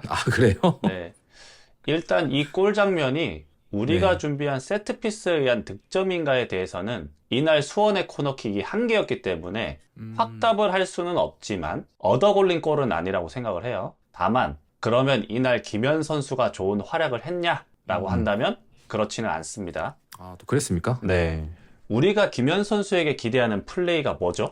전방에서 버텨주고 연계하고 공중볼 경합을 이겨내는 그런 모습이잖아요. 하지만 이날 김현 선수는 총 4개의 슛을 시도하고 2개의 유효슛을 만들어냅니다만 페널티 박스 밖에서의 슈팅이 3개이거든요. 예. 페널티 안에서의 1개의 슈팅이 골로 이어진 겁니다. 또한 공격 진영에서 패스를 단 1회 성공하면서 뮬리치보다 낮은 패스 성공률을 기록합니다. 또한 연계에 도움이 안 된 거군요. 네. 또한 공중볼 경합에서는 처참하게도 단 2회를 승리하며 28.6%의 성공률을 기록했습니다. 부상에서 막 복귀했기 때문에 100%의 컨디션은 아니라고 하더라도 시즌 초에 보여줬던 모습과는 너무나도 거리가 멀죠. 우리가 앞으로 단 5경기가 남았는데 이 5경기 동안 원래의 폼을 찾을 수 있을지도 걱정이고 더욱더 암담한 건 그럼에도 이 선수에게 우리가 기대를 걸 수밖에 없는 없는 상황. 현실이라고 말할 수 있을 것 같습니다. 맞습니다. 네. 오늘 거의 모두까기의 달인이신데요. 네, 브라이언님 의견도 한번 들어보도록 하겠습니다. 근데 저는 이제 수원 팬들한테 물어본다면 그 골이 주는 효과가 커서 약간 그 지워지지 않았나. 김현이 못했다는 거에 대해서. 근데 75분에 넣고 곧바로 76분에 또 김현 선수도 오픈 찬스가 나요. 근데 그거를 좀 이른 감에 슈팅을 하더라고요. 제가 느끼기엔. 예. 조금 멀리서 때렸죠? 그래서 칠 수 있었는데. 예. 사실 김현 선수한테 바라는 거는 원래 약간 해결해주는 딱 그거면 되거든요. 지금으로서는. 어제 그 최근 경기도 원래 같았던 김현 선수라면 우리가 기억하는 말했듯이 헤딩 경합, 세컨볼, 특유의 등딱 연계 이런 거를 제일 기대하긴 하는데 이러한 거를 보여주지 못한 채 헤딩골 하나로 모든 잘못했던 것들이 다 좀 씻어지지 않았나라고 생각이 들고 아무래도 김현 선수가 좀 승격을 하고 싶어하는 그런 모습이 경기장에서 제일 보이긴 하는데 이 선수가 증명을 해줄 수 있을까 남은 경기에 이런 것도 생각을 했을 땐 반신반의인 것 같긴 합니다. 그래서 지금으로서는 헤딩으로 득점을 해주었지만 저희가 사실 이제 플레이를 제대로 만들어서 득점을 한 거는 많이 없다고 생각이 들어서 어찌됐든 기대를 걸어봐야 하지만 잘 해결해 줄지 의문입니다. 골에 가려져서 아쉬운 부분들이 좀 드러나지 않았다. 좀 이렇게 말씀하시는 거죠? 네, 맞습니다. 그 하늘군, 저희 정하늘군 그 이제 여자친구분이 사실상 올해 입문한 뉴비란 말이에요. 령은 씨라고. 올해 입문한 뉴비인데 김현이 골을 넣었을 때 그런 말을 합니다. 믿고 있었다고. 그러니 지금 패널분들 마일라 어시스트 할 걸 믿고 있었다고. 마일라 명훈 씨. 나가. 령은 씨 앞에서 큰일 난 거야 이제. 예. 아무튼 뭐 농담 삼아 그런 얘기를 해봤고요. 커너스님이 잘 지적해 주신 것 같아요. 아쉬운 부분이 분명히 있는데 그 아쉬운 부분도 지금 어쩔 수 없이 기대를 계속 할 수밖에 없는 상황. 우리 큰일 난 거 맞는 것 같습니다. 참 시간이 부족하겠지만 김현 선수가 조금만 더 예전의 폼을 찾아서 우리 득점력 향상에 좀 도움을 더 주셨으면 좋겠습니다. 김현의 골 이후에 더 이상 이제 골이 없이 우리도 위기를 또 몇 차례 맞았었고요. 1대1 무승부가 다행인 것처럼 끝났습니다. 하위권들 상대로 성적이 안 좋아요. 특히나 경남과는 이번 시즌 3번 붙어서 모두 비겼습니다. 이런 팀들, 그러니까 우리가 승점을 확실하게 잡아줘야 하는 팀들 상대로 이기지를 못하는데 우리가 과연 승격할 자격이 있는 건가라는 좀 그런 근본적인 생각 좀 들었고요. 그렇다면 지금 이러한 상태, 이런 상황에 빠진 그 문제점이 무엇이라고 보시는지 우리 패널분들의 의견 들어보도록 하겠습니다. 저는 최근 이제 3-4경기를 조금 저희가 어떻게 보면 좀 말아먹었죠. 이런 경기를 보면서 항상 느끼는 건데 선발 라인업의 기용에 일단 제일 문제가 있어 보이고 선발과 후반, 그러니까 1쿼터랑 2쿼터에 확연히 다른 경기력을 보여주는 것 부분에서 왜 우리는 70분, 80분이 돼서야 정신을 차리고 골을 넣으려고 하는지와 또 이 프로 선수들인데 퍼스트 터치가 이렇게 길고 횡패스가 많은 건 전술 이해도가 아직 부족한 건지 살짝 도무지 이해가 안 가는 부분이 있어요. 선발로 나오는 선수들 위주에서 항상. 네네. 그리고 저도 느끼는데 타팀 팬분이 얘기를 하기를 수원 삼성이 같이 만들어가고자 하는 느낌이 거의 못 느끼겠다라고 말씀을 하시더라고요. 약간 개인 피지컬로 하려고 휘어잡으려고 하고 또 추가로 80분이 넘어가면 또 우리의 집중력이 좀 많이 흐트러지더라고요. 그래서 맞아요. 예. 이런 것들이 이제 종합적으로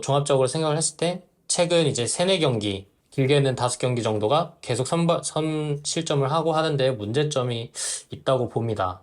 지금 브라이언님이 말씀하시는 거는 감독님의 전술을 선수들이 아직 이해 못한 것 같다. 네, 그런 부분도 있는데 계속해서 기용하는 선수들의 뎁스가 계속 바뀌기도 하고 이 선수들이 내가 나와서 뭘 해야 하는지를 잘 몰라 보이는 부분도 좀 강해 보였어요. 특히 선발 위주에서는. 그리고 또 전반전을 좀 버리고 가는 듯한 느낌도 있다고 보신 거고요. 그쵸. 그래서 같이 나아가서 만들려고 하는 플레이가 많이 보이지 않았던 것 같았어요. 네, 좋습니다. 네, 다음 의견도 한번 들어보도록 하겠습니다. 네, 저는 현재 수원의 그 문제를 명확하게 이해하기 위해서 변상환 감독 초기의 경기들 그리고 앞서 말했던 위기를 맞게 된 김포 이랜드전을 좀 돌아봤는데요. 그도 그럴 게 감독님 부임하고 나서 초반부터 쭉 괜찮았었거든요. 무패 달면서. 이유가 뭔지. 재밌게도 이번 9월달 31, 32, 33라운드에 맞붙었던 성남, 부산, 경남을 경기 순서는 다르지만 변상환 감독 부임 초기인 6월 16, 17, 18라운드 연달아 만났었어요. 아, 그랬군요. 네, 그래서 그것을 좀 비교를 해봤습니다.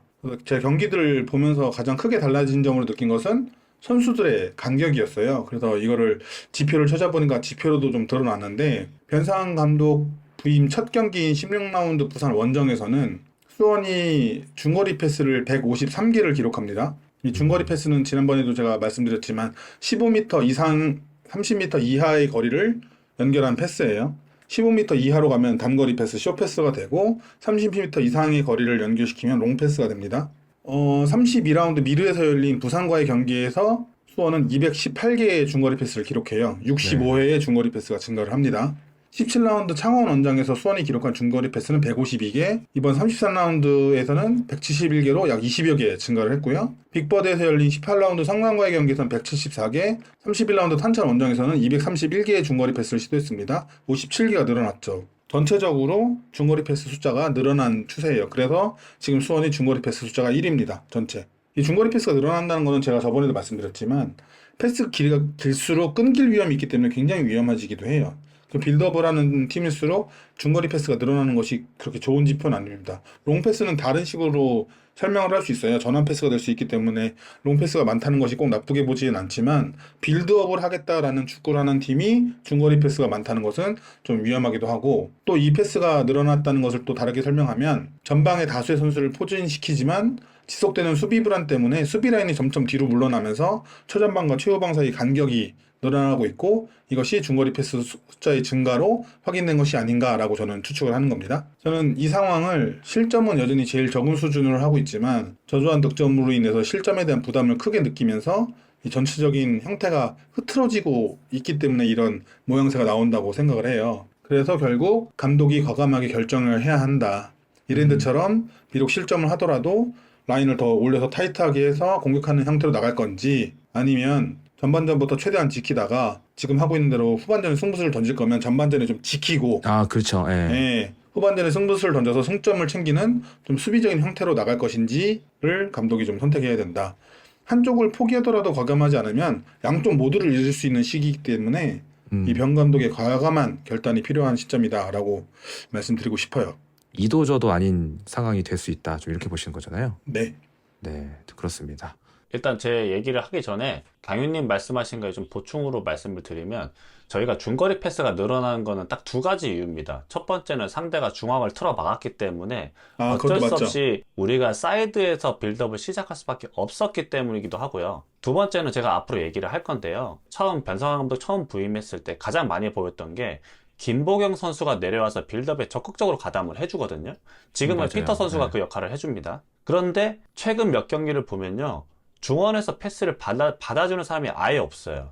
그러니까 당연히 중거리 패스가 늘어날 수밖에 없는 겁니다. 그렇기 때문에 전술적인 틀이 제대로 잡혀있지 않다. 최근 경기에서는. 이런 거를 좀 지적하고 싶고요. 이어서 좀 말씀을 드리면 저도 이제 브라이언 님이랑 의견이 똑같은데요. 감독이 생각하는 확실한 베스트 11과 플랫 A가 없다는 거예요. 저희가 이제 시간을 돌려서 변상환 감독이 선임되기 전으로 한번 되돌아가 볼 필요가 있는데요. 염기훈 감독이 성적 부진으로 자리가 위태위태할 당시에 박경훈 단장의 면담 내용에 따르면 사임이나 경질 상황을 대비하고 있다. 이렇게 얘기를 하거든요. 그리고 맞아요. 네. 염기훈 감독이 사임하자마자 감독 대행 체제를 거치지도 않고 바로 감독을 선임합니다. 맞습니다. 예. 네. 그 말인 즉슨 이미 컨택한 감독이 있었다는 겁니다, 사전에. 그렇죠. 예. 그러면 연락을 받은 감독은 뭘 했을까요? 현재 수원의 전력이 어떻고, 선수단은 어떤 선수단이고, 내가 감독이 된다면 어떤 전술을 펼칠 것인지에 대한 준비를 했을 거 아닙니까? PPT를 그렇죠. 준비를 네. 했겠죠? 그리고 실제로 변상환 감독이 부임하자마자 염기훈 감독과는 완전히 다른 축구를 보여주기도 합니다. 본인이 원하는 스쿼드가 아니었음에도 그런 모습을 보여줬거든요. 그렇기 때문에 팬들이 무승부를 이어가더라도 여름 이적 시장에서 선수 보강을 하면 달라질 거야 하고 믿었을 겁니다. 기대감이 컸죠. 네. 그런데 이적 시장이 끝나고 어땠습니까? 안양이랑 전남을 연속으로 잡기는 했지만 경기력 측면에서는 오히려 후퇴했다고 저는 생각을 하거든요. 최근에 들어간 골을 잘 생각을 해보시면 우리가 약속한 패턴에 의해 들어간 게 아니라 브라이언님 말씀하신 대로 개인 역량에 의해서 들어간 게 훨씬 많아요. 서두에서 말씀드렸듯이 중심을 잃어버린 것 같은 느낌이 들 수밖에 없고요. 전술이 흔들리는 데다가 선발 라인업도 계속해서 변화를 주니까 조직력이 무너지는 것은 당연한 거고, 변성환 감독이 얘기했던 훈련에서 나오는데 경기장에서 왜 안 나오냐 라고 했던 결과를 초래한 것은 아닌가, 이런 생각을 했습니다. 그러니까 우리가 이제 지공시에 플레이하는 그 패턴이 많아지다 보니까 아무래도 볼을 소유하고 전방에 조금 이렇게 찔러 넣어줄 수 있는 그런 패서가 좀 없어 보여요. 지금 우리 라인업에. 그래서 그 부분을 좀 말씀드려 본 건데 좀 어떻게 생각하세요? 뭐 피터가 그 역할을 그나마 좀 해주고 있다고 생각을 하는데요. 근데 피터도 사실 턴오버나 패스미스가 굉장히 많은 선수이기 때문에 그러니까. 예, 사실은 지금으로서는 김보경이나 카즈키와 같은 유형의 선수가 필요한 건 맞아요. 근데 이제 다시 생각했을 때 그럼 만약에 지금 카즈키가 있었으면 달라졌을까? 저는 또 그건 또 아니라고 생각해서 결국에는 이런 상황을 풀어 헤칠 만한 전술적 디테일이 필요한데 그게 아직은 완성되지 않은 것 같은 느낌이 더 강하게 듭니다. 저는 오히려 그러한 키패스를 해주는 선수가 딱 한 명이 보이긴 해요. 누굽니까? 파울리뉴 선수가 그나마 키패스를 항상 잘 주는데 이것도 똑같은데 이렇게 줘도 해결이 깔끔하게 된 게 없었어요, 여태. 키패스를 이렇게 찔러줘도. 그만큼 공격수의 부진도 크고 사실상 전 경기에서도 최성근 선수랑 이재혁 선수가 찔러주는 볼 자체가 없으니까 이 둘이 묶여서 우리가 중원에서 계속 쌈 싸먹혀 있던 것 같거든요. 자, 압도하지 못했죠. 그쵸. 그래서 강현묵 선수까지 공이 오질 않으니까 어떠한 것에서도 이제 탈압박을 이루어지지 못했고 피터 선수가 그나마 있어서 이게 이어지고 후반에는 이제 피터, 강현묵, 다시 강현묵, 파울리뉴 뭐 이렇게 가긴 했는데 이러한 연계가 전반부터 보이지 못하는 것도 좀 문제가 있지 않은가라고 생각이 들긴 했습니다. 그렇다면 결국 전술적인 디테일로 이걸 풀어나가야 될 것 같은데 우리 부진의 근본적인 원인을 보면 우리 팀에 대한 파해법이 나왔고 이를 좀 풀어나가려는 과정에서 좀 어려움을 많이 겪고 있는 것 같거든요.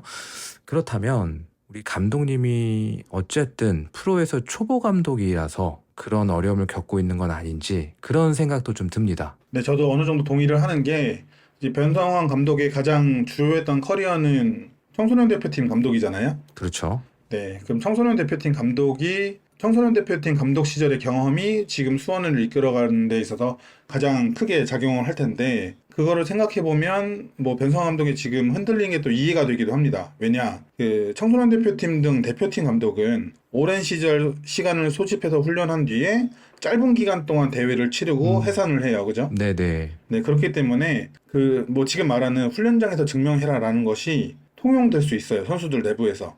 선수들의 어린기 때문에 감독의 말이 더 강하게 먹히는 부분도 분명히 있겠지만 그것보다도 당장 3경기, 4경기면은 끝나는 대회에서 훈련에서 제대로 못 보여주면은 못 나갈 수 있다는 게 선수들이 인지가 되죠. 그렇지만 네네. 시즌을 몇십 경기를 길게 치러 나가야 되는 그 프로팀에서 특히 매주 결과를 시험받는 프로팀에서 그런 식의 운영을 한다면 이 선수들이 납득을 할 수 있을까? 그리고 동의를 하고 거기다 어떤 동기부여를 받을 수 있을까라고 하면 저는 좀 아니라고 봅니다. 그렇기 때문에 그런 운영 방식에서 차이가 있지 않을까. 그런 경험이 없기 때문에 물론 뭐 15세, 16세 그 유소년 팀들 프로팀의 유소년 팀 감독도 하고 코칭 스태프도 해서 경험이 아예 없는 건 아니지만 자기가 갖고 있는 경험을 제일 쓴다면 그럴 가능성이 높지 않나라는 생각이 들고 그렇죠. 예. 또 이제 청소년 대표팀 시절 얘기를 해보면 가장 결국 아쉬웠던 그 월드컵에서 플랜 A를 고집하다가 굉장히 실패를 봤어요. 근데 본인이 그렇죠. 얘기하기를 언제까지 우리가 수비만 하다 넘어갈 수는 없다. 도전을 해봐야 된다라고 하거든요. 네. 근데 그게 분명 대표팀 레벨에서 그리고 어린 팀 레벨에서는 통용될 수 있는 내용이고 굉장히 타당하고 우리가 그런 것에 감동을 받았죠. 네. 그렇지만 프로라고 되면 어쨌든 실리를 챙기는 것 또한 중요합니다. 성적을 내야 되니까. 네. 네. 그것이 뭐 우리가 이제 좀 상황이 여유가 있고 금전적으로도 여러 가지로도 있고 그래서 감독에게 충분한 지원과 시간을 주면서 기다려줄 수 있다면 지금의 이런 시행착오 겪어나는 감독의 스타일을 주입하는데 많은 시간을 좀 투입해주면서 여유 있게 길어질 수 있겠죠. 왜냐면 결국 저는 선수도 키우듯이 감독들도 경험을 쌓는 동안 키우는 시간을 팀이 가질 필요도 있다라고 생각을 하기 때문이에요. 그런데 뭐 지금 상황에서 지금 수원은 그런 것을 기대하기 어려운 팀이기 때문에 어려운 상황이니까. 네, 네. 변성환 감독도 자신의 경험 내에서 모든 것을 행동할 수 있겠지만 그 경험 외의 것을 또 고민을 해봐야 되지 않나. 프로팀과 또 대표팀은 다르다. 이런 것도 좀 고민해봐야 되지 않나라는 생각이 듭니다. 참 어렵습니다. 하지만 저희 패널분들 모두는 아실 거예요. 또 가진 게 많은 감독님이라는 거에는 동의는 하시죠? 당연하죠. 그러니까 저희라고 하기는 이제 제가 대표하는 게 아니니까 제가 생각을 얘기하자면 저는 애정이 없다면 쓴소리를 하지 않습니다. 건어스도 그렇습니까? 뭐 처음부터 명장이 어디 있겠습니까? 시행착오를 겪는 거겠죠. 다만 그 시행착오의 기간이 짧았으면 짧게, 좋겠고 그리고 시행착오를 하더라도 이 감독은 좀 믿을만 하다라는 느낌을 좀 줬으면 좋겠어요.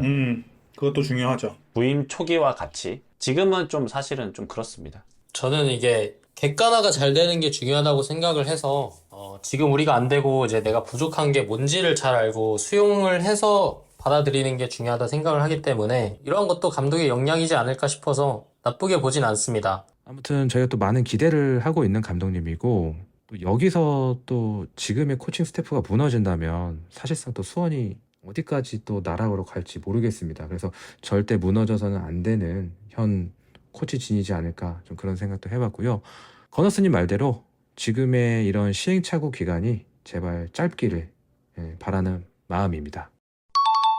이렇게 경남전 이야기를 다뤄봤는데 좋았던 이야기가 별로 없었던 것 같네요. 이 안 좋은 흐름을 빨리 끊어내야 될 텐데 이 시점에서 1위 안양을 만납니다. 안양이 요즘 흔들리고 있습니다. 우리가 1위를 노리고 있는 상황이었더라면 좋았겠지만 우리가 3, 4위권을 노리고 있는 상황이라 안양의 부진이 좋지만은 않은데요. 그렇게 흔들리고 있는 시점에서 우리한테 한 번 더 승리를 내줬으면 하는 또 마음입니다.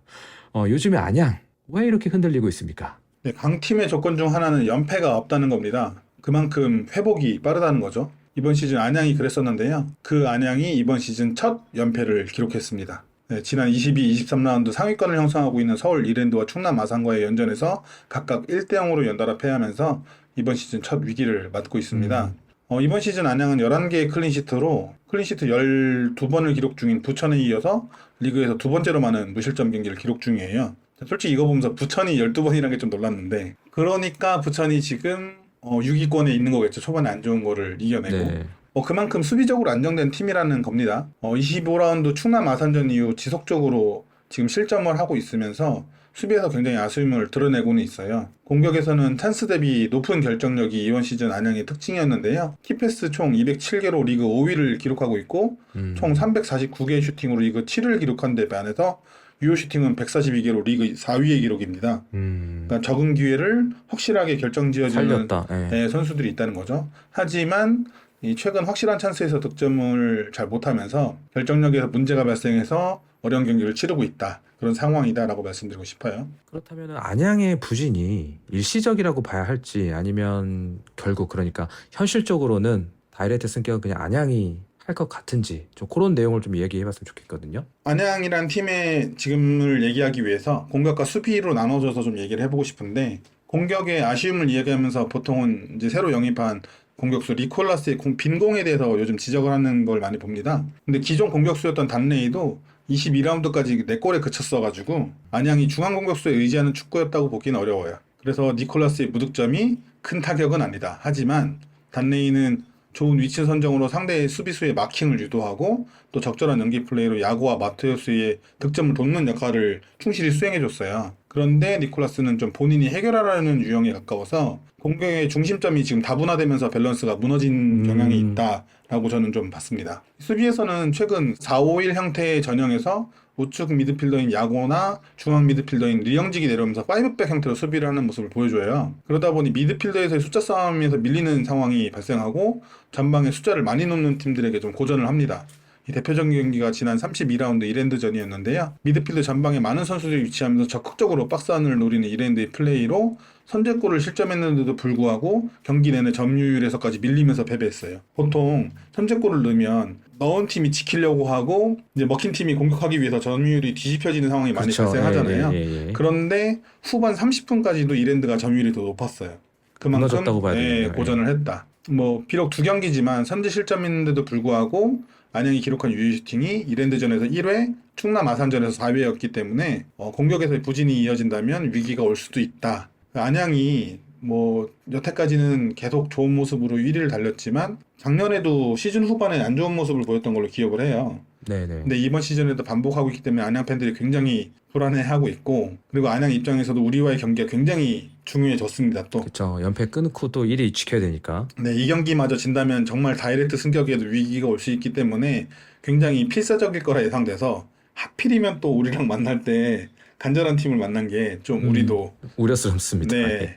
그렇지만 우리가 더 간절하니까. 그러니까 지금 앞서서 언급해주신 그런 부진했던 내용들을 보면 우리가 안양을 공략하는데 아이디어를 좀 참고할 수 있지 않을까요? 일단 그 강윤님 말씀하신 니콜라스 선수, 제가 지난번에 뭐라 그랬죠? 뛰지 않는 뮬리치. 예, 잘 보여주고 있는 것 같고요. 둘 다 깐 거잖아 이거 지금. 아니 그래도 뛰는 뮬리치가 낫지 안 뛰는 뮬리치보다. 열심히 뛰긴 뛰어요. 예. 아니 어쨌든 요즘 많이 뛰잖아요. 헤딩도 하던데. 네, 좋습니다. 예. 안양이 최근 2연패를 당하긴 했지만 상대가 상대이기 때문에 저는 일시적인 부진이라고 보고요. 흐름은 우리가 더 최악이기 때문에 우리가 최근 경기에서 아이디어를 얻는다기보다 상대가 최근 경기에서 우리를 그 공략하는 아이디어를 얻을 수 있는 가능성이 더 크다고 맞아요, 보기 때문에 맞아요. 예, 아이, 저는 뭐 큰 의미는 없을 것 같고요. 오히려 올 시즌 저희가 안양을 다 이겼거든요. 네, 그래서 최근의 안양 경기보다는 우리가 안양을 이겼던 경기에서 아이디어를 얻는 게 어떨까라는 생각을 해봤습니다. 최근에 안양의 부진보다 우리가 안양을 잡았던 기억을 더 떠올려서 피드백 삼는 게 좋을 것 같다.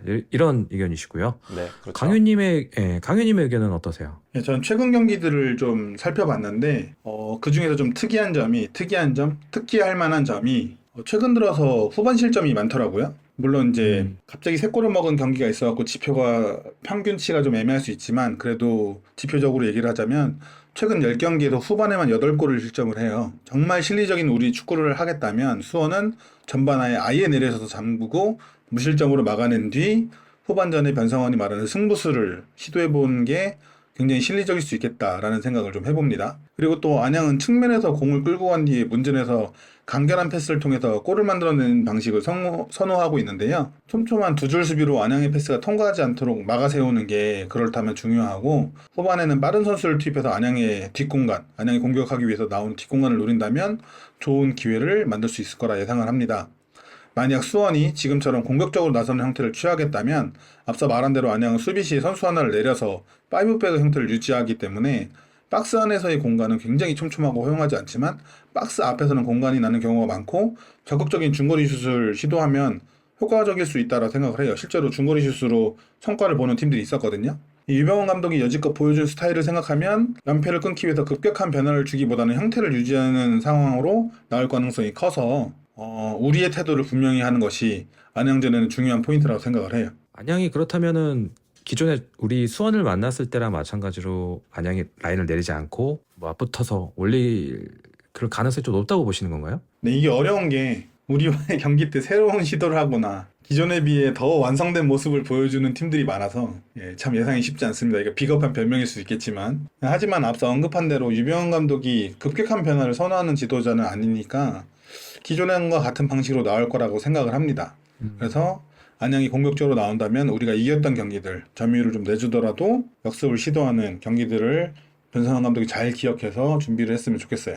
저는 그 첫 맞대결이었죠. 염기훈 감독님 계실 때 저희가 대승을 네. 했었는데 안양 원정 가서. 맞아요, 맞아요. 그때 공격 루트 방식대로 나아가는 게 좀 더 낫지 않을까라고 싶고, 저희가 먼저 내렸다가 라인을 역습을 통해 올려가지고 양쪽 윙을 같이 공격처럼 쓰면서 김현 선수도 같이 선발로 기용을 해보는 게 어떨까라고 생각이 들어요. 왜냐하면 후반에 갔을 때 그때 밀리치 선수도 움직임이 좋았고, 그때 마침 득점도 했었고, 그래서 중원에서 수적 우위를 많이 가져가기보다는 저희가 먼저 내려서서 선수비 후 역습을 함으로써 윙백이랑 같은 윙들이 같이 나아가 주는 게 안양을 잡을 수 있는데 우리가 보여줬던 경기였지 않을까 싶어서 저는 그게 더 한결 낫지 않을까 생각이 들었습니다. 네, 이어서 또 들어보겠습니다. 뭐 저 똑같은 내용인데요. 우리가 어떻게 하느냐에 따라 좀 달라질 것 같아요. 우리가 또 라인 어설프게 올려가지고 압박하려 들면은 카운터 맞을 것 같고.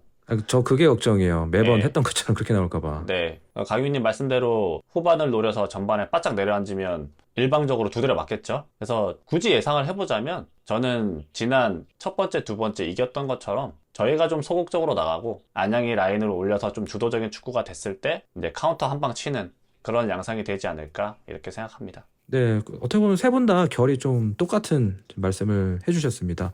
그러니까 안양은 기존 틀과 유사하게 나올 것이고 우리는 이를 이용해서 어느 정도 좀 움츠려 있다가 후반에 좀 한 방을 노릴 수 있는 그런 축구를 해야 될 것 같다. 이렇게 비슷하게 말씀을 해주셨고요. 거듭 말씀드리지만 어설프게 라인 올렸다가 두들겨 맞아서 괜히 또 상대의 혀를 또 뚫어주는 우리는 허준이 아닙니다. 네, 미르는 동의보감이 아니니까요. 제발 그런 일은 벌어지지 않았으면 좋겠습니다.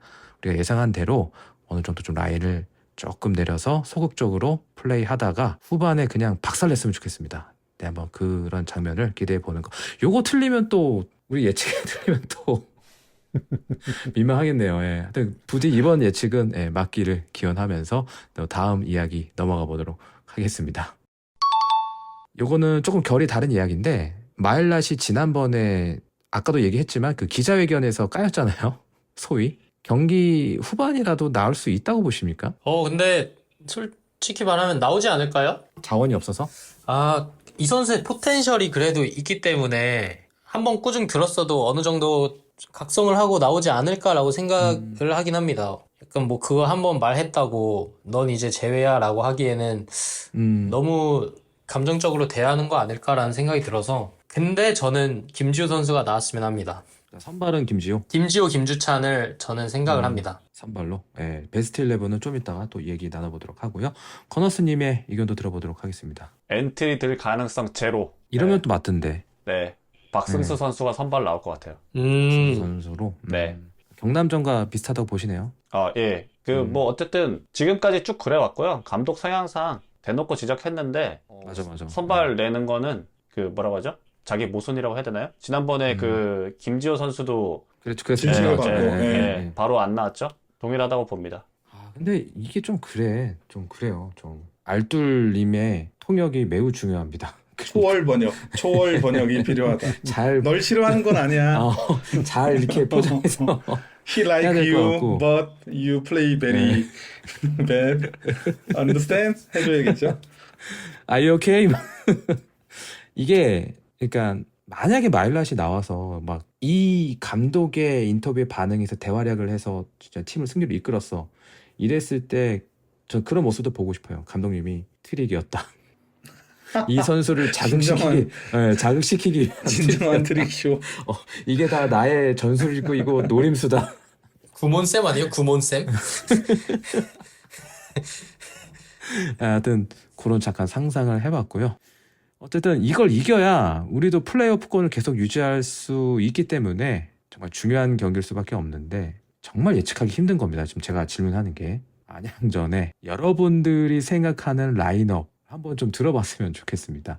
베스트 11과 뭐 우리가 또 경남전처럼 4-4-2로 나올지 혹은 뭐 4-3-3 기반으로 나올지 이것까지 같이 언급해 주시면 좋을 것 같습니다. 네, 저는 일단은 이기재랑 이시영을 풀백에 두고 백동규, 한호강 나오는 게 저는 이 넷이 제일 베스트 조합이라고 봅니다. 백동규, 한호강 조합. 네.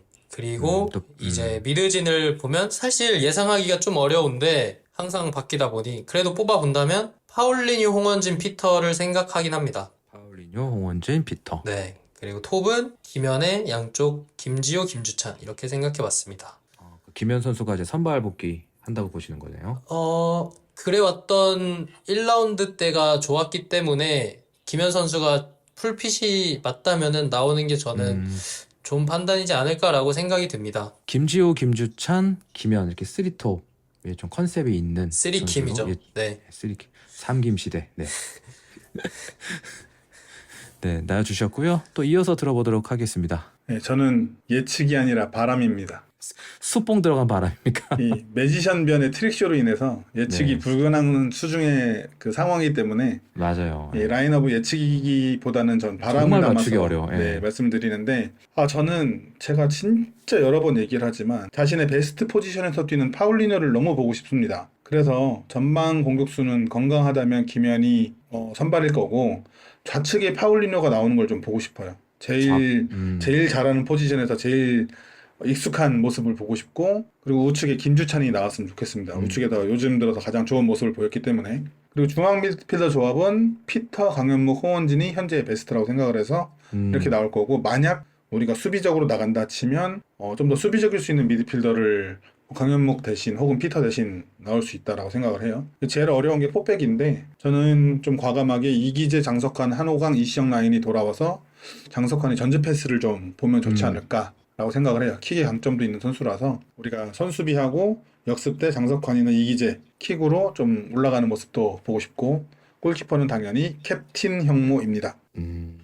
아니 그리고 그도 그런 게 장석환 선수가 이렇게 잘 나오다가 일시에 사라졌어요. 한 번 실수를 했죠. 한 번 실수를 했는데 그게 그렇게까지 못 나와야 될 거냐 이건 또 좀 가혹해서 장석환 선수의 복귀 어떻게 바람일 수는 있는데 살짝 솔직히 가능성은 없어 보이네요. 감독님 성향상. 네, 지금 제가 네. 말한 11명 전원 중에 양영모 빼놓고 잘 모르겠어요. 워낙 변수의 변성 아닌가? 네. 변수가 많으신 분이라서 좀 예측이 어려운 부분이 있습니다. 마지막으로 건어스님의 베스트 11 들어보도록 하겠습니다. 네, 골키퍼 양현모, 왼쪽부터 포백 이기재, 한호강, 고정현, 이시영, 미들 3명, 홍원진, 파울리뉴, 피터, 왼쪽부터 박승수, 뮬리치, 배서준 이렇게 봅니다. 오, 완전 판이 다른데. 고정현 선수는 왜 픽하셨는지 또 의견을 들어봐야 되겠죠? 뭐 일단은 데뷔전 치고 나쁘지 않았다고 판단했고요. 뭐 감독이 또 대놓고 뭐 나름 준수한 데뷔전을 했다라고 인터뷰를 했던 것 같아요. 그래서 뭐 한 번 더 사용하지 않을까라는 인터뷰에서 엄청 우쭈쭈 해준 게 건어스님 말이 맞을 수도 있는 게 뭐냐면 앞으로 국가대표까지 노려볼 수 있는 선수다. 수원 팬들은 좀 이뻐해달라 이런 식으로까지 얘기를 했어요. 그래서 바로 빼지 않고 건어스님 말대로 한 번 더 쓰는 거를 볼 수도 있겠다라는 생각도 좀 들긴 합니다. 어쩌면 도박일 수도 있어요. 그러니까 되게 중요한 경기고 상대는 1위를 달리고 있어서. 근데 그러니까 나오는지 안 나오는지 보는 재미도 있을 것 같고요. 공격진도 좀 예측이 불가능한 예측을 그러니까 좀 어려운 예측을 해주셨는데 이렇게 꼽은 사유가 무엇입니까? 저요? 예. 박승수 선수는 뭐 지난 경기 폼이 괜찮았고요. 예, 저는 뮬리치 선수가 제가 이거 약간 농담인데요. 변성환 감독이 자기보다 키 큰 선수들한테 좀 약한 것 같더라고요. 마일랏에겐 냉정하지만 자기보다 키가 어마어마하게 큰 뮬리치에게는 약간 좀 농담이고요. 너무하네. 농담입니다. 농담이고 네. 모르겠어요. 그 변성환 감독이 뮬리치에겐 되게 관대하면서 자주 좀 기회를 주거든요. 잘하든 못하든. 맞아요. 맞아요. 그래서 그냥 김현 선수가 어쨌든 풀핏이 아니고 이규동 선수보다는 그래도 뮬리치가 초반에 나왔을 때 후반을 노렸을 상황을 고려한다면 상대 수비수들의 힘을 빼는 데는 오히려 더 제격이지 않을까라는 생각이 들어서 뮬리치가 선발로 나올 것 같고 오른쪽에서는 사실 오른쪽 윙어가 접어 들어가는 움직임이 많고 풀백이 전진하는 그런 플레이를 했잖아요, 경남전에. 그렇죠. 그래서 만약 같은 컨셉의 전술을 준비하고 온다면 오히려 그 자리에서는 배서준이 최적이지 않을까라는 생각을 해봤습니다. 접고 들어가는 거는 오른쪽에서 배서준 왼발잡이니까.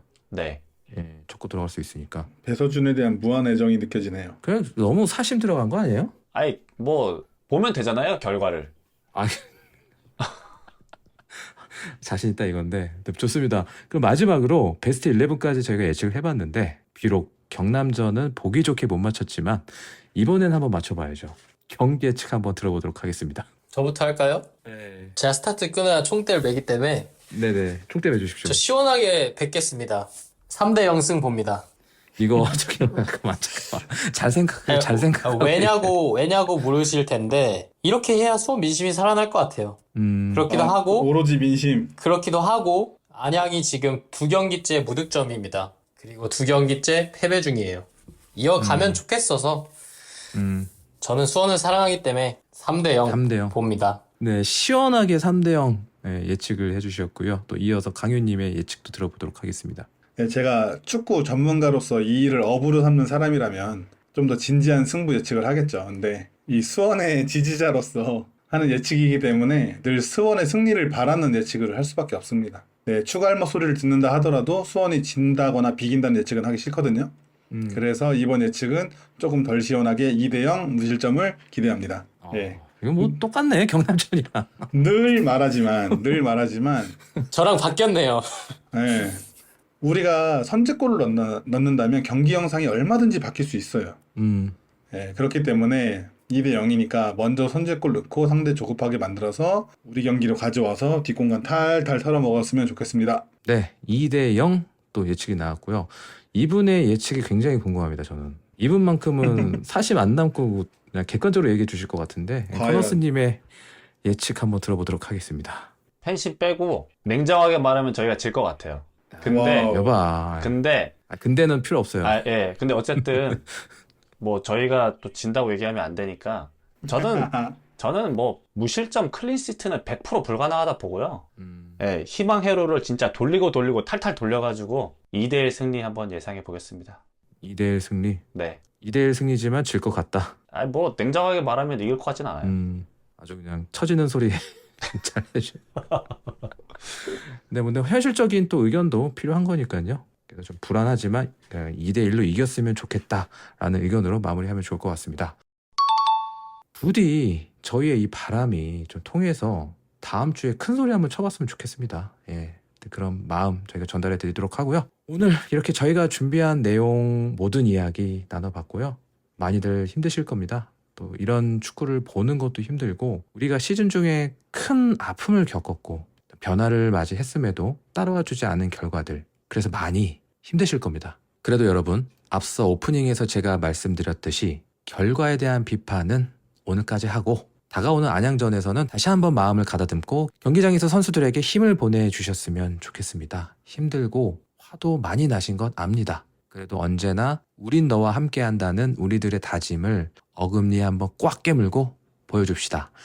그런 의미로 패널분들, 이런 상황 우리 너무 힘든데 우리가 그래도 응원해야 하는 이유, 다짐, 이런 이야기로 마무리 잘 해주시면 좋을 것 같습니다. 제가 제일 존경하는 감독님이 위르겐 클롭 감독님이신데 그 클롭 감독님이 하신 말씀 중에 이런 말 했어요. 기억하세요. 클럽에게 가장 중요한 것은 서포터입니다. 그들에게 방해가 될 만한 것들은 존재해서는 안 된다고 말을 했는데 약간 이게 우리 프린테 트리콜러가 항상 우리와 방해가 되었던 것들을 우리가 목소리를 내고 싸워왔던 것 같아요. 그래서 그렇게 이 팀이 여기까지 올 수 있었고 이 팀이 팬이 이렇게 이어갈 수 있었다고 생각이 들어서 항상 지지자가 있었고 우리가 포기할 때는 진정 이 팀이 포기한 적이 없었잖아요, 사실. 그래서 이 클럽을 포기한다는 표현보다는 우리가 받은 상처가 많은데 치유를 해주지 못하고 있는 게 맞다고 저는 생각이 들어요. 그렇기 때문에 남은 5경기도 믿어보고 가야지 않을까 싶습니다. 좋습니다. 아주 또 좋은 이야기 해주셨고요. 또 이어서 강유님의 한 말씀 들어보도록 하겠습니다. 네, 제가 수원이란 팀을 응원하면서 그리고 이렇게 골다방 크루와 함께하면서 알게 된 분들이 참 많습니다. 그리고 알게 된 분들이 하나같이 진심으로 팀을 위하고 또 우리 서로에게 다정한 사람들이라는 걸 좀 느껴요. 굉장히 좋은 분들이죠. 제가 살면서 실제로 많이 봐왔던 것들 중 하나가 좋은 사람들이 모여서 바라는 일들은 그것이 좀 걸리더라도 결국엔 이루어진다는 것입니다. 우리가 원하는 것, 당장의 승격도 있겠지만 리그를 선도하던 아시아를 호령하던 그 수원의 모습을 되찾는 게 우리가 진정으로 원하는 것이라고 생각을 해요. 그래서 그 모습을 되찾아가는 길은 분명 지난하고 힘든 과정이겠지만 서로에게 좋은 사람들인 우리들이 모여서 바란다면 결국 이뤄질 일이라고 기대를 합니다. 이 팟캐스트를 들으시는 분들 모두가 그 기대를 갖고 조금만 더 힘을 내셨으면 좋겠어요. 네, 더 힘을 내셨으면 좋겠습니다. 이어서 마지막으로 건어스님의 이야기 들어보도록 하겠습니다. 네, 제가 앞서 너무 독설을 내뱉어서 마지막은 좀 약간 유머스럽게 마무리를 좀 하려고 하는데요. 옷을 준비하겠습니다. 앞서 말씀하신 앙리의 내 심장이 먼저 반응해 라는 말을 들었음에도 파통수는 바르샤로 떠났고 첼전드가 됐습니다. 네, 반쪽짜리 반통수는 풀페레시가 되자마자 다음에 맹구로 떠났고요. 네, 심지어 앙리 본인도 우승을 위해서 아스날을 떠났거든요. 그래서 파통수가 떠나지 않았을까라는 생각을 좀 해봤고, 그렇게 선수들은 본인의 커리어나 야망을 위해 팀을 떠나지만 우리 팬들은 떠날 수가 없잖아요. 우리가 할 수 있는 거라곤 팀의 성적과 상관없이 오직 엠블럼만을 보고 열렬히 응원하는 것밖에 없다고 생각하고요. 팀보다 위대한 선수는 없다는 말 아래엔 이런 팬들이 있기에 그런 위대한 팀이 있다고도 생각합니다.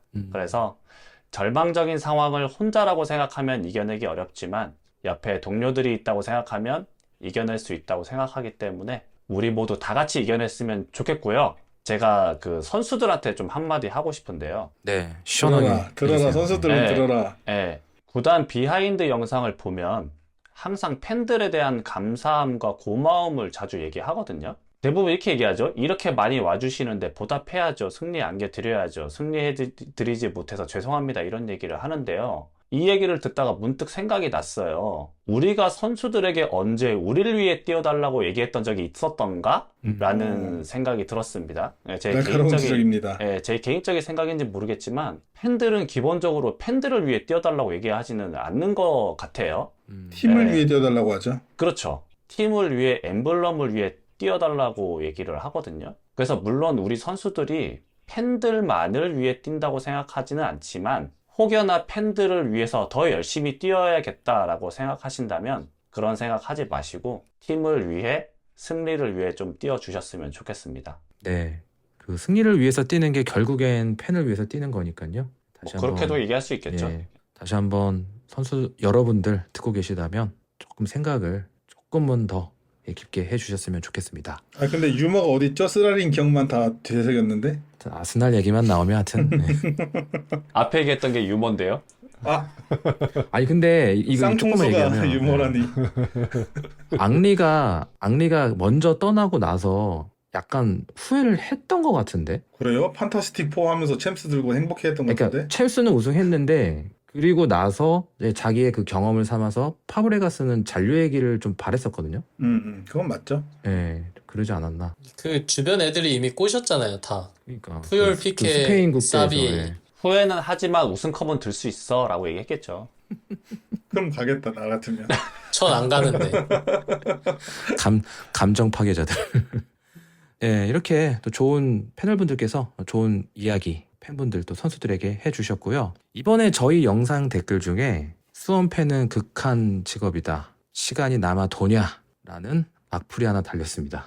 저는 이 사람 불쌍한 것 같아요. 지난 창원 원정에서 반가운 얼굴들을 많이 만났는데 경기 끝나고 서로에게 위안을 건네는 모습을 보면서 또 그날 축구장에 그 허명호님 아드님이죠. 그 조카 이준이가 경기 전에는 지미스 삼촌하고 해맑았지만 경기 후에 승리하지 못하니까 굉장히 침울해하더라고요. 아이고. 7살짜리가. 예. 우리는 이런 모습에서 이 팀을 너무나 사랑하고 있다는 걸 느낍니다. 그리고 그 끈끈한 팬덤 그 자체로 위로를 받습니다. 그래서 이 악플러는 이런 거 못 느껴봤을 겁니다. 방구석에서 좋아하는 팀 응원하다가 조금이라도 그 팀 못하면 욕이나 하고 사라지겠죠. 네, 작년의 패배와 올해 패배가 느낌이 다른데요. 올해가 더 힘들다는 이야기들을 많이들 하십니다. 맞습니다. 올해 패배는 더욱 사람 힘을 빠지게 하는 것 같습니다. 하지만 우리들의 이 마음은 변하지 않습니다. 언제나 어떤 상황이든 이 팀은 우리를 필요로 합니다. 듣고 계신 여러분들을 필요로 하고 있습니다. 여러분들 무수히 많은 상처를 받으셨음에도 이 팀을 지금까지 지켜주셨고 함께 해주셨습니다.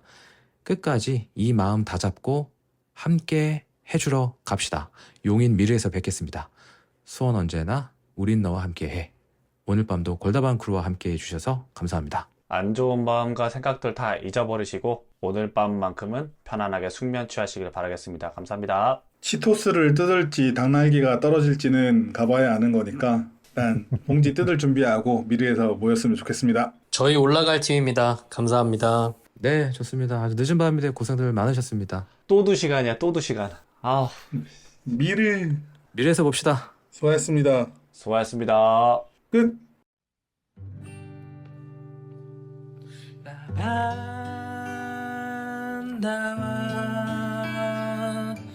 바다를 넘어 여행을 떠나자.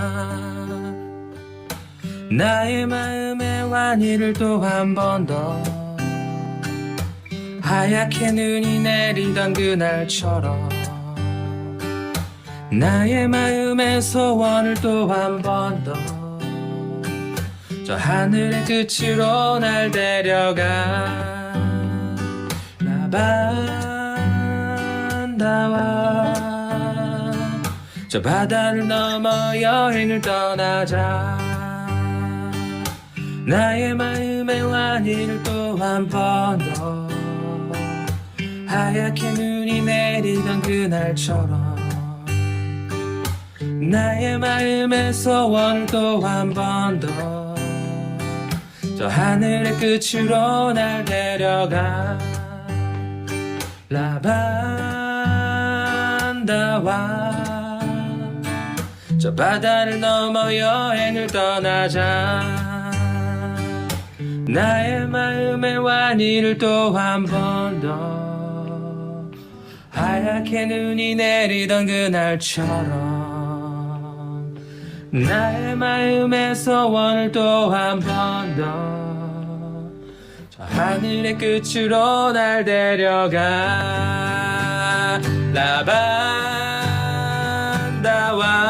라반다와 저 바다를 넘어 여행을 떠나자. 나의 마음의 완이를 또 한 번 더 하얗게 눈이 내리던 그날처럼 나의 마음의 소원을 또 한 번 더 하늘의 끝으로 날 데려가.